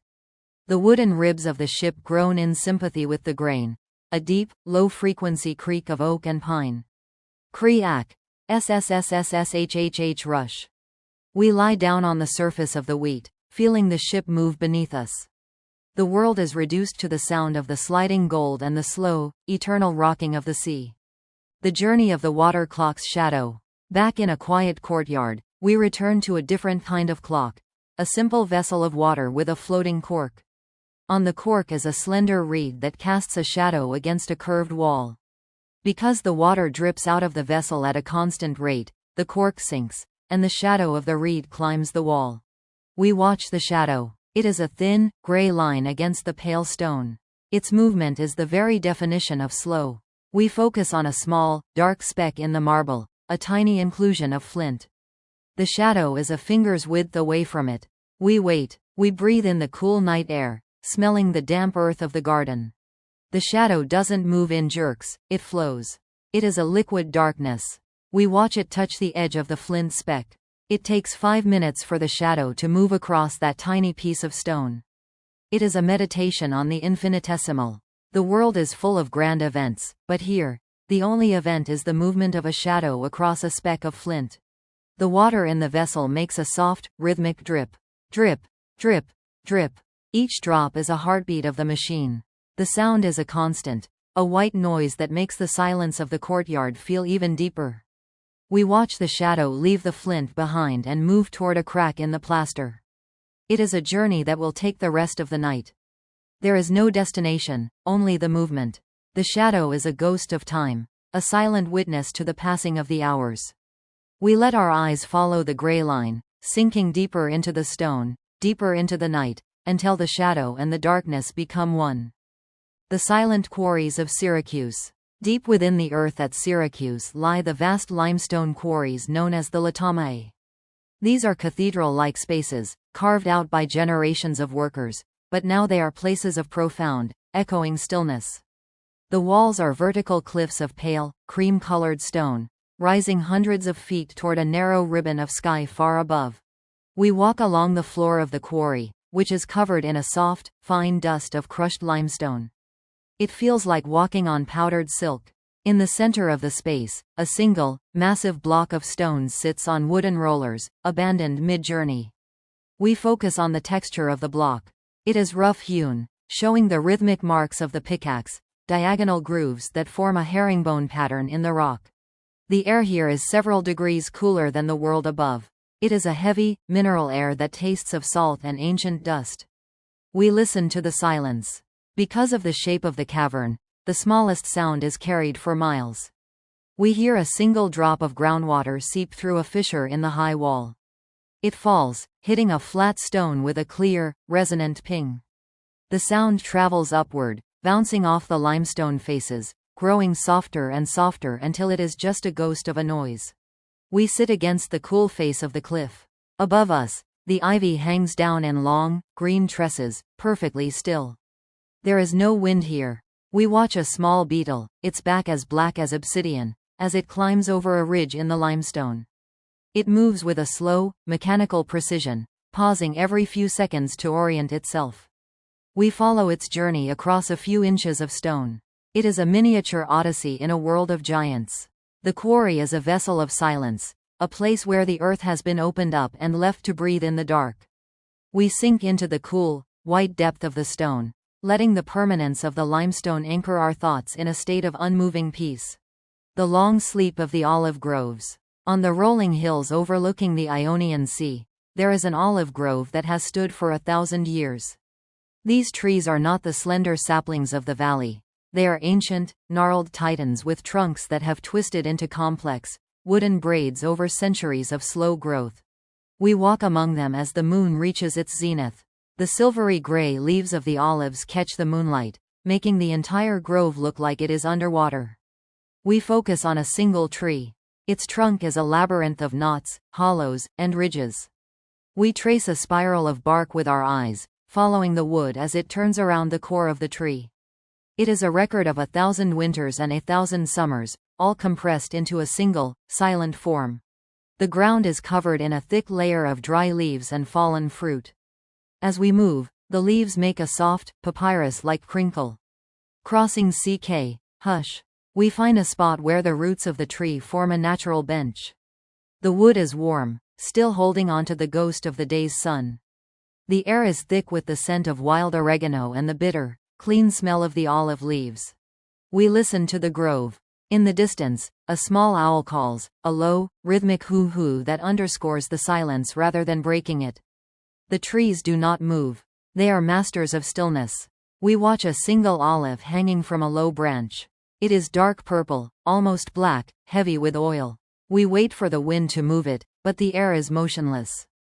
The tree is breathing in a rhythm so slow that we cannot perceive it. We let our own pulse slow down to match the ancient cadence of the grove. Here, under the silver canopy, there is no past and no future. There is only the steady, patient existence of the wood, the silver light on the leaves, and the long, slow sleep of the earth. The sifting of the hourglass sand. We return to a small, private chamber where a bronze lamp flickers low. On a table of polished ebony sits a large hourglass, filled with sand made of crushed white shells from the shores of Cathera. The sand is so fine it looks like liquid. We focus our entire attention on the neck of the glass. The sand falls in a continuous, silent stream, forming a perfect, growing cone in the bottom bulb. We watch the way the grains settle. They don't just fall, they slide down the sides of the mound in tiny, rhythmic avalanches. We watch a single grain as it reaches the peak, pauses for a fraction of a second, and then tumbles down the slope to find its place at the base. The movement is hypnotic and absolute.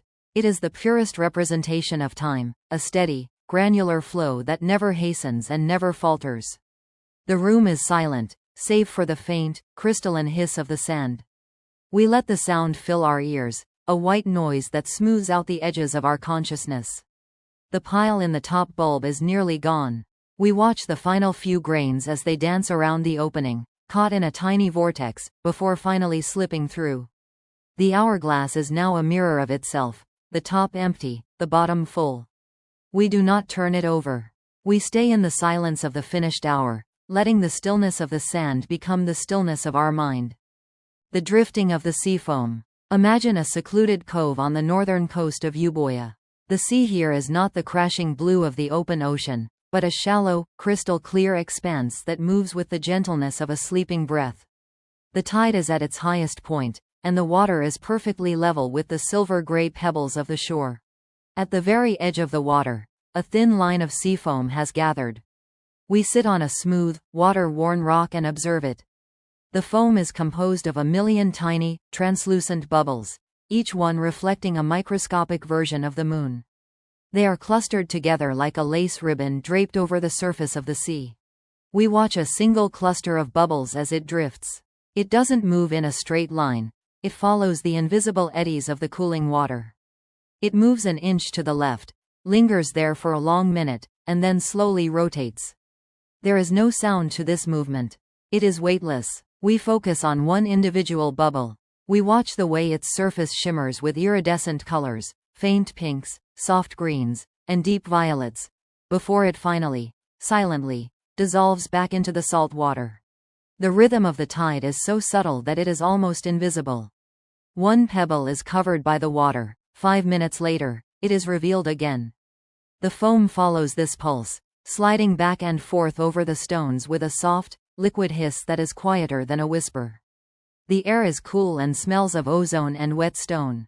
We let our eyes follow the white lace of the foam as it stretches and contracts, a slow, shimmering dance of water and air that requires nothing but our quiet attention. The slow turning of the Great Bear. We look upward now, far beyond the cliffs and the sea, to the northern sky. Here, the constellation of Callisto, the Great Bear, begins its slow, nocturnal rotation around the unmoving point of the pole star. In the ancient world, this was the clock of the sailors and the shepherds, a silent, celestial wheel that turns once every 24 hours. We lie flat on our back, feeling the solid, unyielding earth beneath us. We pick one star in the tail of the bear, a steady, golden point of light. We align it with the edge of a distant cypress tree. At first, the star seems fixed, a permanent jewel in the velvet blackness. But as we watch, breathing deeply and slowly, we begin to perceive the movement of the universe itself. The star moves away from the edge of the tree. It is a movement so gradual that it feels like the growth of a leaf. We follow it, millimeter by millimeter. The sky is a deep, dark indigo, so vast that it swallows every thought. There are no clouds to break the clarity of the vision. We are watching the gears of the cosmos turn. The silence of the night sky is absolute. It is a vacuum of peace. We imagine the vast distances between the stars, the cold, silent reaches of space where time has a different meaning. The Great Bear continues its turn, a slow, arcing path that has been traced every night for millions of years. We feel our own smallness, not as a weight, but as a release. We are part of this rotation. We are drifting with the stars. The earth beneath us, the sea beside us, and the stars above us are all moving in a single, unified, and incredibly slow harmony. The descent into the final silence. The night is now at its most profound depth. The first bird of the morning has not yet stirred. The first light of the sun is still a world away. Every scene we have visited, the loom, the kiln, the library, the orchard, is now held in a state of total, undisturbed equilibrium. We return our focus to our own breath. The inhale is a cool, silver stream. The exhale is a warm, dark cloud. The two rhythms, the world's and our own, have finally become one. The stone is no longer hard, it is a soft foundation. The darkness is no longer empty, it is a warm, protective cloak. We imagine the map of the Greek world, the islands, the mountains, and the marble cities, all glowing faintly under the moon, all perfectly still. The water in the aqueducts continues to flow. The resin in the pines continues to drip. The foam on the beach continues to drift. But these are movements that belong to the earth, not to us. We have reached the end of the script. The words have served their purpose. They have built a bridge of sound and image that leads to the shores of sleep. Close your eyes now, and let the final image be the white marble of a temple, standing silent against the stars. The pillars are strong, the foundation is deep, and the air is still. There is nothing left to do but drift. The journey is complete. The ancient world is at rest. You are at rest. The snows of Mount Olympus. Imagine the highest peaks of Mount Olympus, far above the clouds and the dwelling of the gods. Here, there are no palaces and no golden thrones. There is only the vast, silent expanse of the eternal snows. The air is so thin and pure that it feels like drinking cold, liquid light. We sit on a ledge of dark basalt, watching the snow. It is not falling in a storm, it is drifting down in individual, crystalline flakes. Each flake is a perfect, unique geometry of ice. We watch one flake as it descends. It catches a stray beam of moonlight and sparkles for a fraction of a second before landing on the white crust. There is no sound when it lands. It is a weightless addition to the mountain. The silence here is the original silence. It is older than the temples and older than the sea. We focus on the texture of the snow, a landscape of tiny, sparkling dunes. Occasionally, the wind moves a fine powder of ice from one ridge to another, a movement so subtle it looks like a white mist. We follow the line of the mountain against the stars. The peak is a sharp, dark needle piercing the velvet sky. There is no movement in the heavens, and no movement on the earth. Everything is held in a state of absolute, frozen perfection. We let the cold, clean air fill our lungs, cooling our thoughts and stilling our hearts, until we are as quiet and as permanent as the mountain itself. The bioluminescence of the deep. We descend now, far beneath the surface of the Aegean, to the quiet depths where the sun's light never reaches. This is a world of pressure and peace. We are floating in the dark, weightless and unburdened. The water is cool and silent. In the distance, a small light appears. It is a tiny, pulsing glow of neon blue. It is a jellyfish, a creature made of water and light, moving with a rhythm that predates the gods. We watch its bell expand and contract. Slowly open, slowly close. It moves with a grace that is almost hypnotic. It leaves a faint trail of light in its wake, a bioluminescent ghost that lingers in the dark water for a long time before fading away. We watch more lights appear, tiny sparks of green and silver, like stars drifting in a liquid sky. These are the small lives of the deep, moving in a slow, eternal dance. There are no currents here, no storms, no waves. The water is a thick, protective embrace. We focus on the pulsing of the light. Fade in, fade out. It is the heartbeat of the ocean. We let the darkness surround us, a warm and heavy velvet that muffles every thought. The world above, the cities, the wars, the stories, is gone. There is only the light, the water, and the slow, rhythmic pulse of the deep. The final unfolding. We find ourselves back in a simple room, the same room where we began. The oil lamp has finally flickered out, leaving only the soft, gray light of the stars coming through the window. The world is at its quietest. The transition from night to morning is beginning, but it is still a long way off. We watch the way the shadows of the olive trees outside are painted on the floor. They are long and thin, like the fingers of a giant. As the earth turns, the shadows move across the wood. We watch them reach the edge of a woven rug. It takes an eternity for the shadow to move a single inch. We follow its progress, letting the slow, steady movement pull us deeper into the mattress. The journey is complete. We have walked through the quarries, sat by the looms, and drifted with the stars. Every story has been told. Every grain of sand has been counted. There is nothing left to do but let go. The ancient world is a memory, and the modern world is a dream. You are in the space between, a place of perfect safety and absolute peace. The rhythm of the world is your rhythm. The silence of the mountain is your silence. The tally of the amphory. Imagine a cool, underground cellar in a villa near the port of Gytheon. The walls are made of rough-cut limestone that weeps with the humidity of the earth. Here, the merchant's jars, the amphory, are stored in deep, sandy pits to keep them upright and cool. We move through the rows, our fingers brushing the cold, unglazed terracotta. The shapes of the jars are repetitive: a long, tapered body, two elegant handles, and a narrow neck. We begin to count them in the dark. 1, 2, 3. Every jar is a vessel of silence. Some hold the thick, green oil of the first pressing. Others hold the heavy, resinous wine of the islands. We listen to the liquid inside. As we gently nudge a jar, the wine shifts with a slow, muffled glug. It is a dark, secret sound, echoing within the clay. The air in the cellar is still and smells of damp earth and fermentation. We watch a single spider spinning a web between two handles. Its movements are tiny and precise, pulling a thread of silk that is almost invisible in the gloom. We follow the spider's path, from the left handle to the right, then back again. It is a miniature loom, working in a world where time has stopped. We count the jars until the numbers lose their shape. 21, 22, 23. The rows stretch back into the darkness, an infinite forest of clay, holding the harvest of the sun in the cold embrace of the earth. The sifting of the threshing floor. On a high plateau in the center of Naxos, there is a circular threshing floor made of flat, polished stones. The harvest is over, and the wind has died down. All that remains is the fine, golden chaff that covers the stones like a layer of dust. We take a wooden shovel and slowly lift a heap of the chaff into the air. We don't toss it high. We let it fall back to the ground in a slow, controlled stream. We watch the way the light catches the golden husks.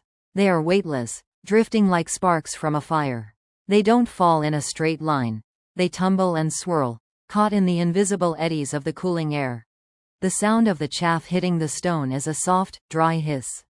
It is the sound of the end of the year. We repeat the motion. Lift and release. Lift and release. The pile on the floor grows slowly, shifting its shape with every shovel full. We focus on a single piece of straw. We watch it spin, once, twice, 3 times, before it settles into the golden mass. The air is sweet with the smell of dried grain and sun-baked stone. There is no one else on the plateau. The mountains of the interior are blue shadows in the distance. We continue the sifting, a rhythmic, repetitive labor that requires no thought, only the steady movement of the arms and the constant, golden descent of the harvest.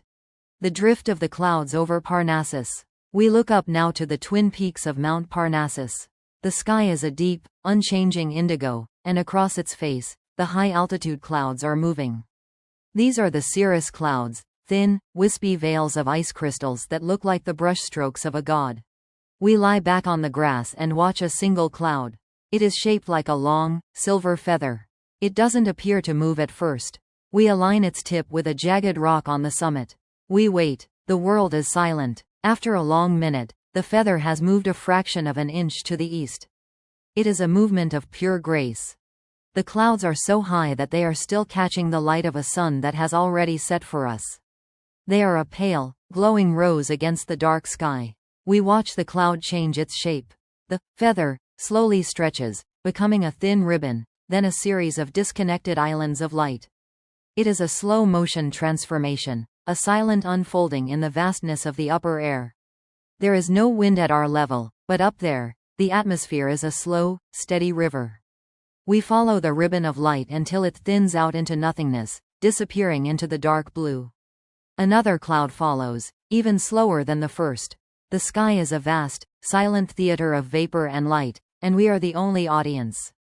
We let our eyes drift with the silver ribbons, moving across the vault of the world until our thoughts are as thin and as peaceful as the clouds themselves. The tally of the silk merchant's bales. Deep in the heart of Ephesus, within a warehouse constructed of thick cedar beams and cool mountain stone, a merchant is counting his stock of raw silk. The bales are wrapped in heavy, indigo-dyed linen to protect the delicate contents from the salt air of the harbor. They are stacked in high, neat rows that reach toward the dark rafters. We watch as he touches the side of a bale. It is firm yet yielding. We begin to count the stacks with him. 1, 2, 3. The air in the warehouse is dry and smells of cedar resin and the faint, floral scent of the silk itself. We focus on the movement of his hand as he marks a wooden tablet with a stylus. Scritch. A thin line in the wax.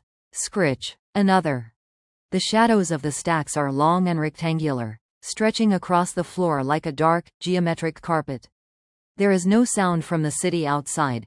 The streets are empty and the fountains are silent.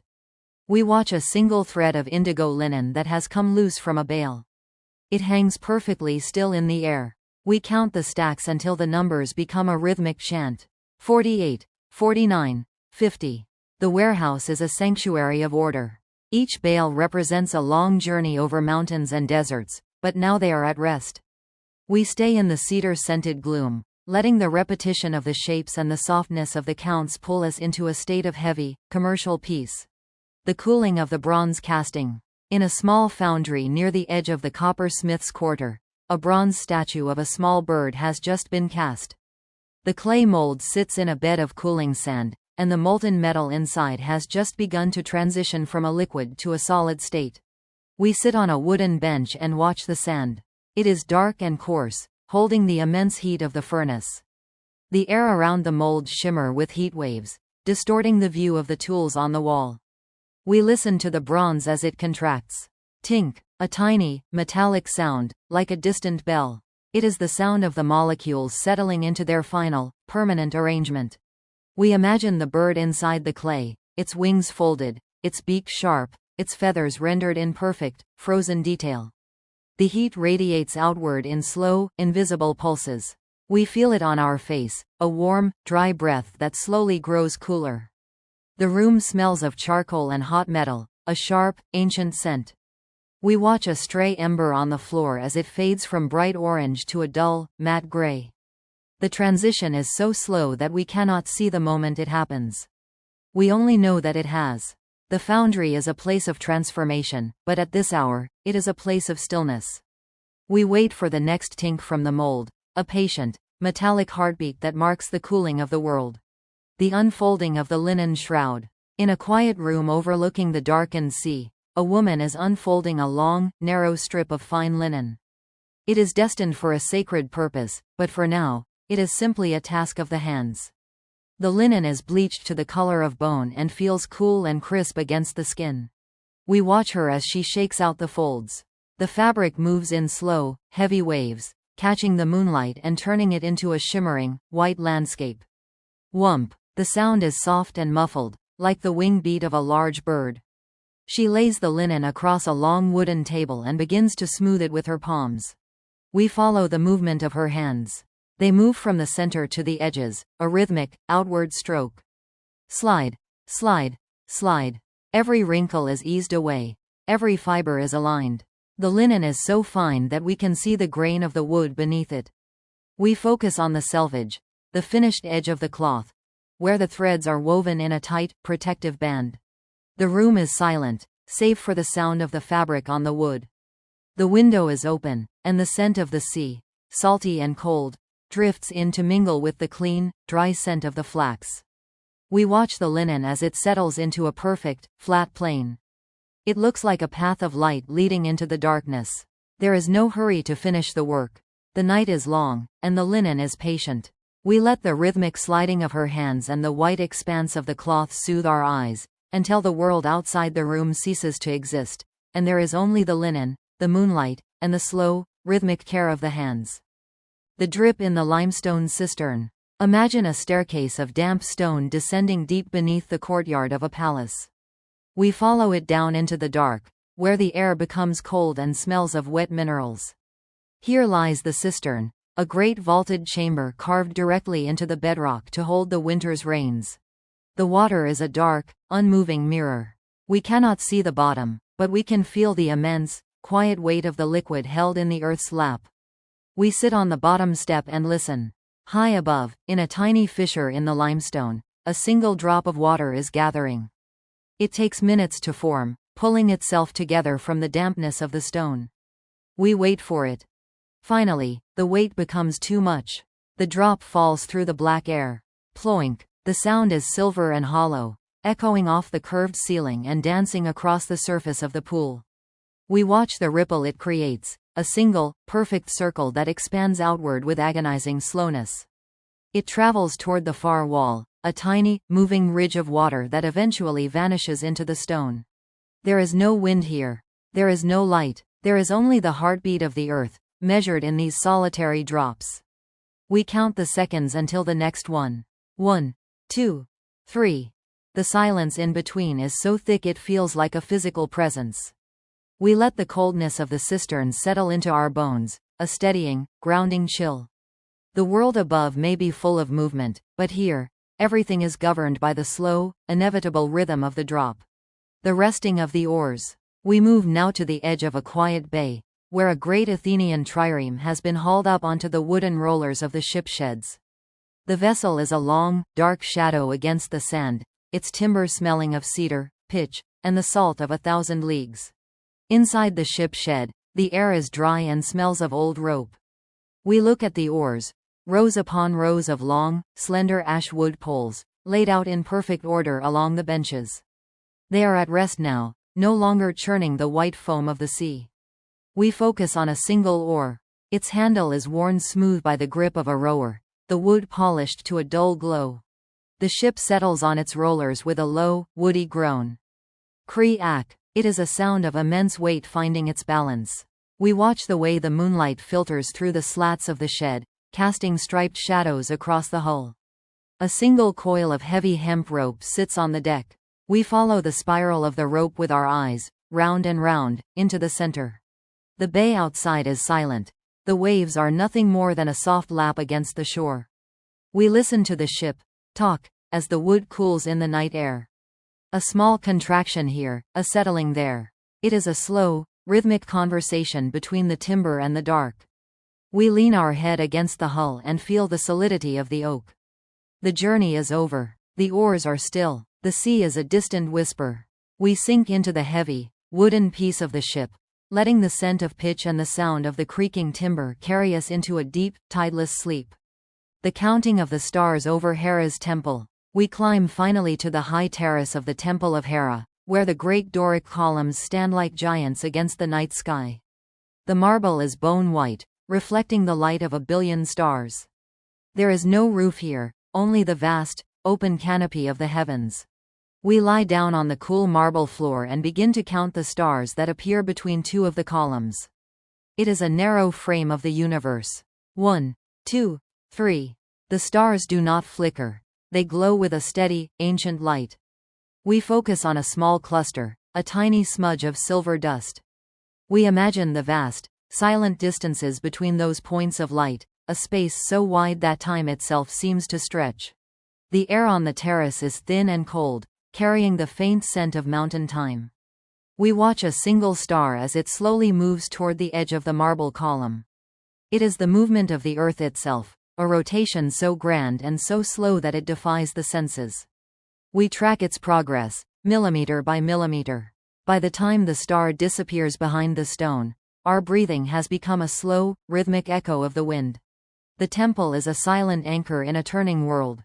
The columns do not move, the marble does not change. We let the scale of the sky and the permanence of the stone wash over us.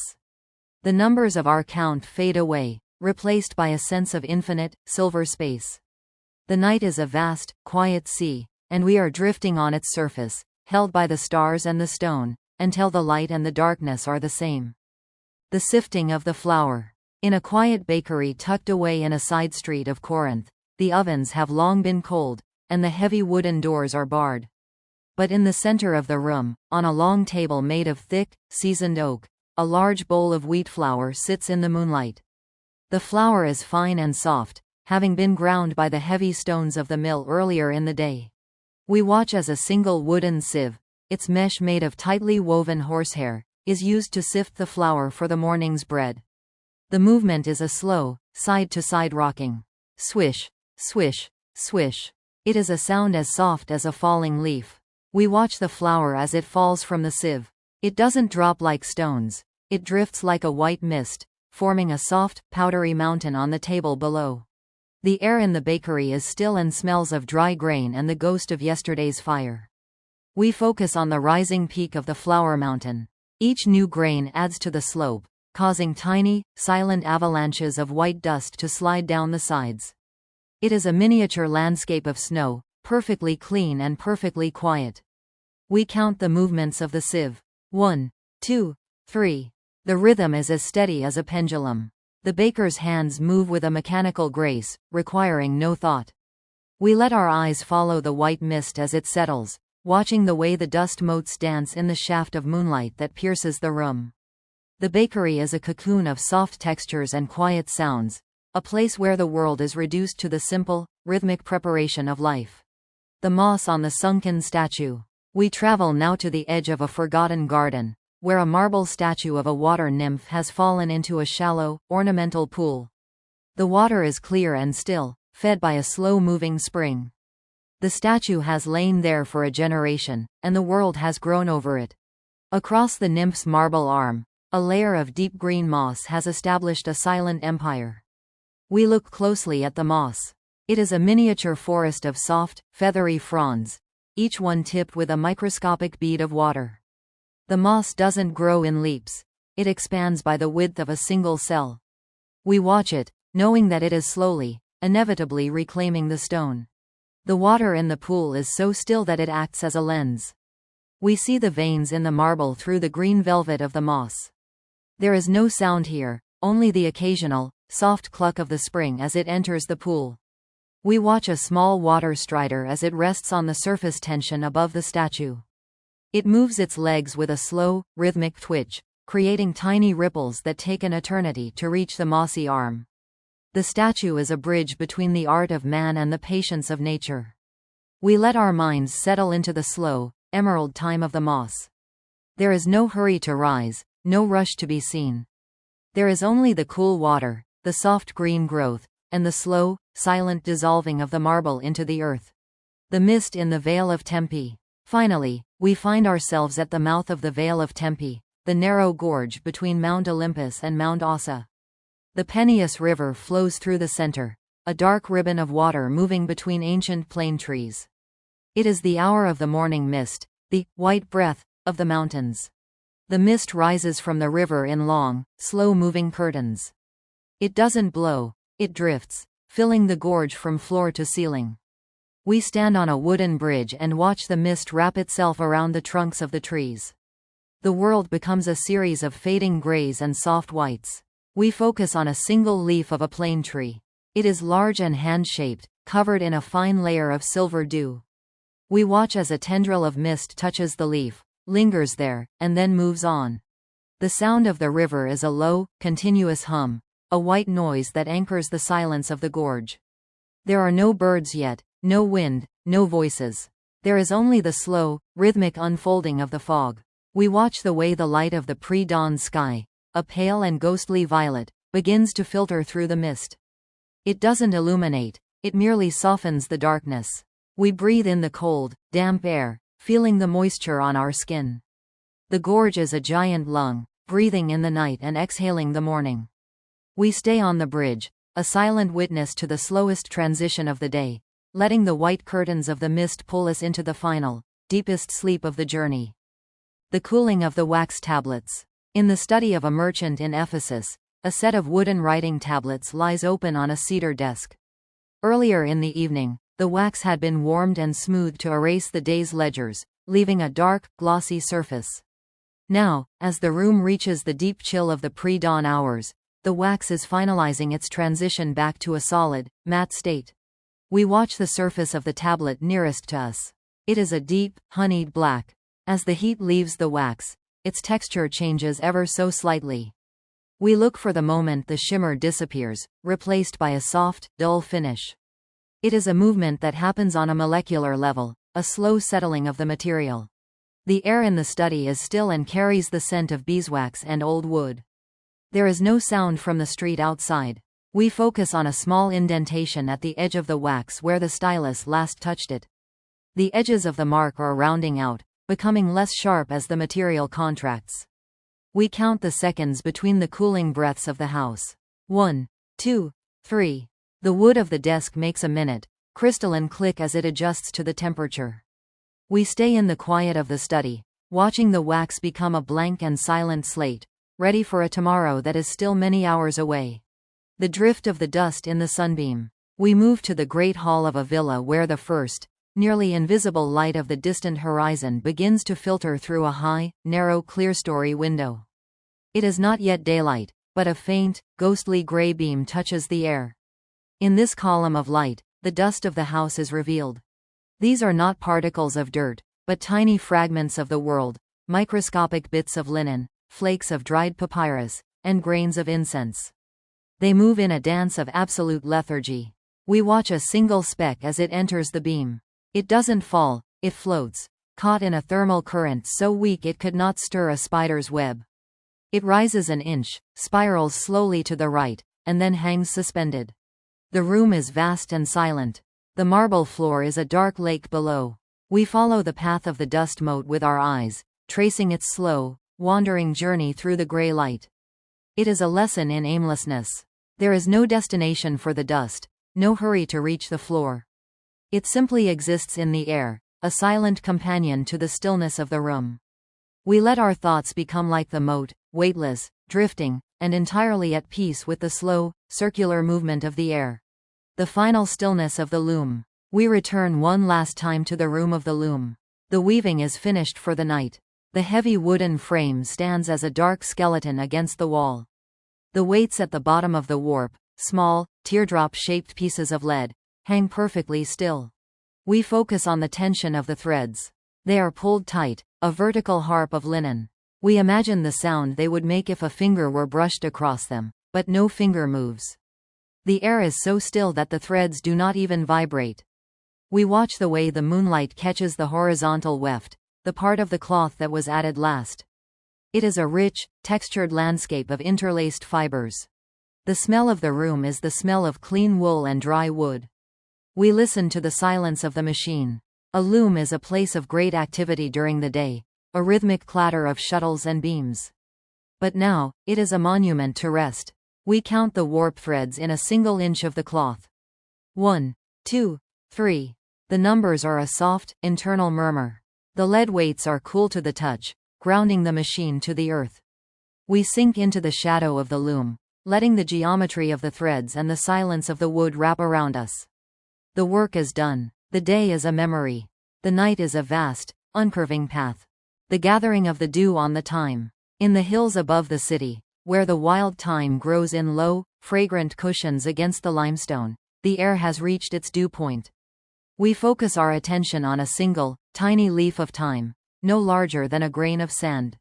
As the air cools, the moisture begins to pull itself out of the emptiness. We watch as a microscopic film of water forms on the silver-green surface of the leaf. It is not a sudden wetness, but a slow, shimmering transformation.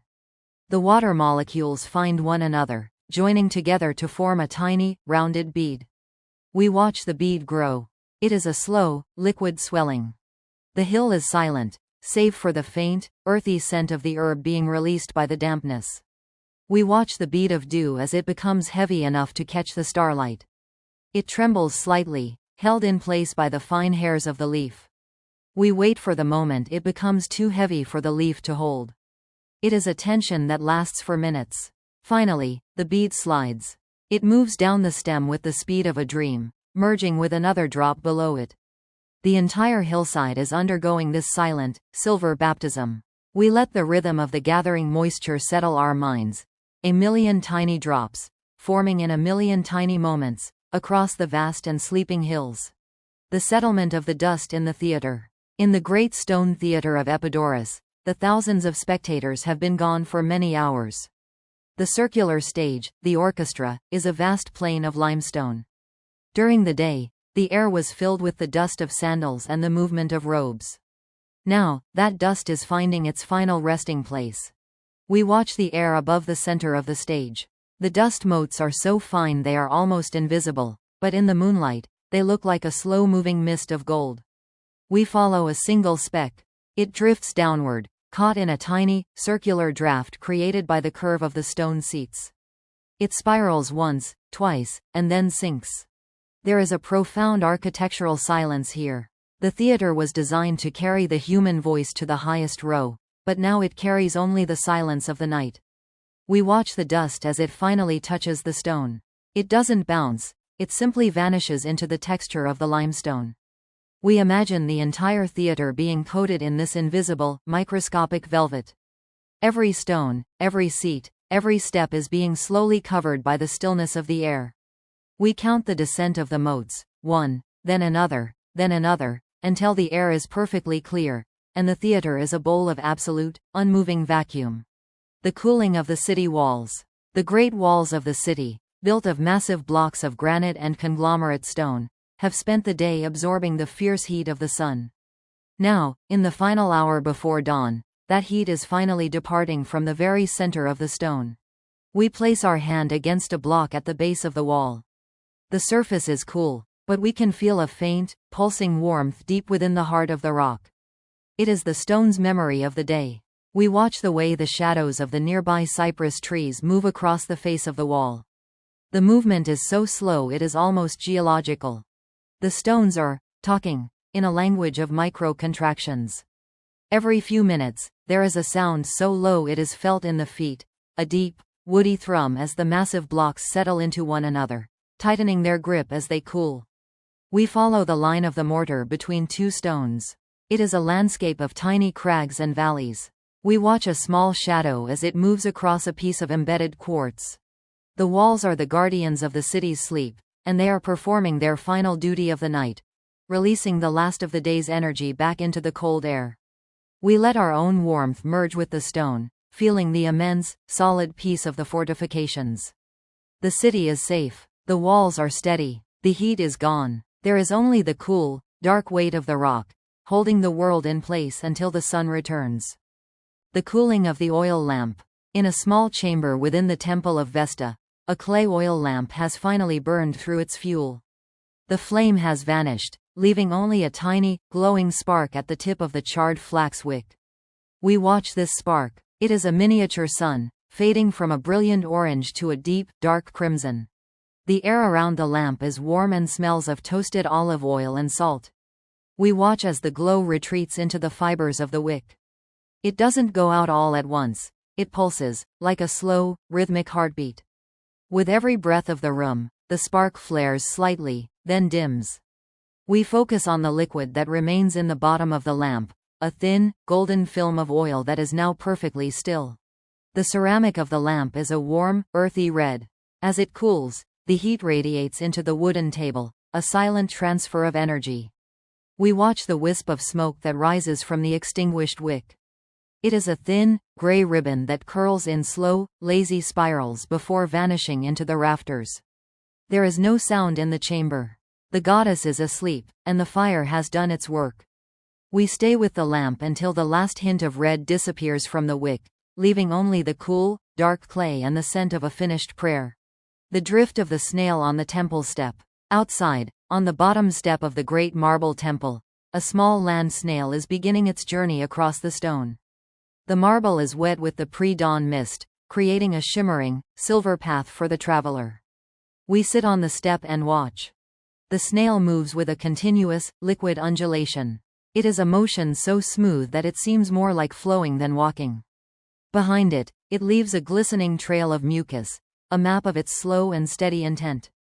We watch the way its antennae move, gently sensing the cool air, tasting the moisture and the stone. The marble step is an immense plain to the snail, a white expanse that stretches into the darkness. We focus on the shell, a perfect spiral of brown and cream. It is a house and a history, carried with a profound, unhurried grace. The world of men is full of chariots and runners, but here, on the temple step, speed has no meaning. We count the heartbeat of the snail's progress. 1 inch. 2 inches. The movement is so consistent it becomes a form of meditation. We let our eyes follow the silver trail, sinking into the rhythm of the slow, muscular wave, until the world is reduced to the snail, the marble, and the cool, damp silence of the earth. The settlement of the dust on the lyre. In the corner of a darkened music room, a 7-stringed lyre made of polished tortoiseshell and cedar sits on a velvet cushion. It has not been played since the sun was high, and in the absolute stillness of the night, the invisible dust of the room is finding a home upon its strings. We focus on the top string, the highest note. It is made of twisted gut, stretched tight and translucent. We watch as a single grain of dust, a tiny fragment of the singer's cloak, descends through the air. It lands on the string with a weight that is less than a breath. The string does not vibrate, it does not make a sound. It simply accepts the burden. The room is a sanctuary of dormant music. The cedar of the lyre's arms smells sweet and deep. We watch the way the moonlight reflects off the curved shell of the instrument, creating a soft, amber glow. We imagine the music that is trapped within the wood, the songs of heroes and the laments of lovers, now held in a state of silent potential. One by one, the dust motes settle. The lyre is being slowly covered by a veil of time. We stay in the room, listening to the silence of the strings, feeling the immense, quiet weight of the songs that are not being sung. The night is a pause between the notes, a long, resonant rest in the symphony of the world. The cooling of the water clock's vessel. In a small, stone-lined chamber beneath the agora, a large clepsydra, a water clock, has reached the end of its cycle. The upper vessel is nearly empty, and the flow of water has slowed from a steady stream to a rhythmic, heavy drip. We sit in the dark and focus on the surface of the water in the lower ceramic jar. The water is cold and perfectly clear. As each drop falls from the bronze pipe above, it creates a single, echoing note. Plink. The sound is sharp and clean, vibrating through the stone walls. We watch the way the drop hits the surface. It creates a tiny, vertical column of water that rises and falls in the center of a growing ring of ripples. The air in the chamber is damp and smells of wet clay and moss. We watch the last few inches of water in the upper reservoir. The pressure is dropping, and the time between the drips is growing longer. 1 second, 2 seconds, 3. The rhythm is like the pulse of the city itself, slowing down as it reaches the deepest point of its rest. We count the final drips. 10, 9, 8. The sound becomes a countdown to silence. When the last drop finally falls, the chamber becomes a vacuum of sound. The clock has finished its work. The time of the night is complete, and the water is finally still. The drift of the smoke in the smokehouse. On the edge of the city, in a small hut made of wattle and daub, the fires that cure the winter's meat have been banked with ash. The room is filled with a thick, blue-gray haze of oak smoke. There is no flame, only the slow, internal smoldering of the wood. We watch the smoke as it moves through the rafters. It doesn't rise in a straight line. It drifts in heavy, horizontal layers, caught in the stagnant air of the hut. We focus on a single ribbon of smoke that is curling around a hanging side of salted pork. The movement is so slow it is almost invisible, a ghostly caress of the wood and the salt. The smell is rich and deep, the scent of oak, hickory, and the sharp tang of the curing meat. We listen to the silence of the smoke. It makes no sound as it moves, yet it fills the room with a sense of immense, slow activity. We watch the way the moonlight, filtering through a crack in the door, cuts through the haze. The smoke particles dance in the light, a slow-motion storm of gray and silver. The hut is a place of preservation, a sanctuary where time is used to transform the temporary into the permanent. We let the scent of the wood and the sight of the drifting blue mist pull us into a state of heavy, aromatic peace. The final unfolding of the morning star. We return one last time to the high terrace overlooking the sea. The darkness is at its most intense, that deep, blue-black hour that precedes the dawn. In the eastern sky, just above the line of the horizon, the morning star, the planet Venus, begins its final, brilliant ascent. We watch the star as it rises through the thin, cold air of the atmosphere. It is not a flicker, but a steady, white diamond of light. We align it with the tip of a distant, marble column. At first, it is hidden. Then, with a slowness that is both agonizing and beautiful, it emerges. First a sliver of light, then the full, brilliant glow. The sea below is a dark, churning mass, but the sky is a desert of silence. We follow the star as it climbs, millimeter by millimeter, into the higher reaches of the vault. It is a herald of the sun, but for now, it is the only light in the world. We count the heartbeat of its ascent. The movement of the planet is a silent symphony of gravity and time. We let the brilliance of the star fill our vision, a single point of clarity in a world of shadows. The night is over. The journey is complete. The morning is coming, but it is still far enough away that we can rest in the final, silver glow of the star. The stillness of the deep cistern. Deep beneath the city's limestone foundation lies the great public cistern. It is a cathedral of water, held up by rows of sturdy, unadorned columns. Here, the city's lifeblood is stored in absolute darkness. The water has not been disturbed for hours. The buckets from the morning crowd are long gone. We focus on the surface of the water. It is a black mirror, so still that the boundary between the stone and the reflection is invisible. We watch a single ripple, caused perhaps by a microscopic shift in the earth. It moves across the vast expanse of the cistern with the speed of a ghost.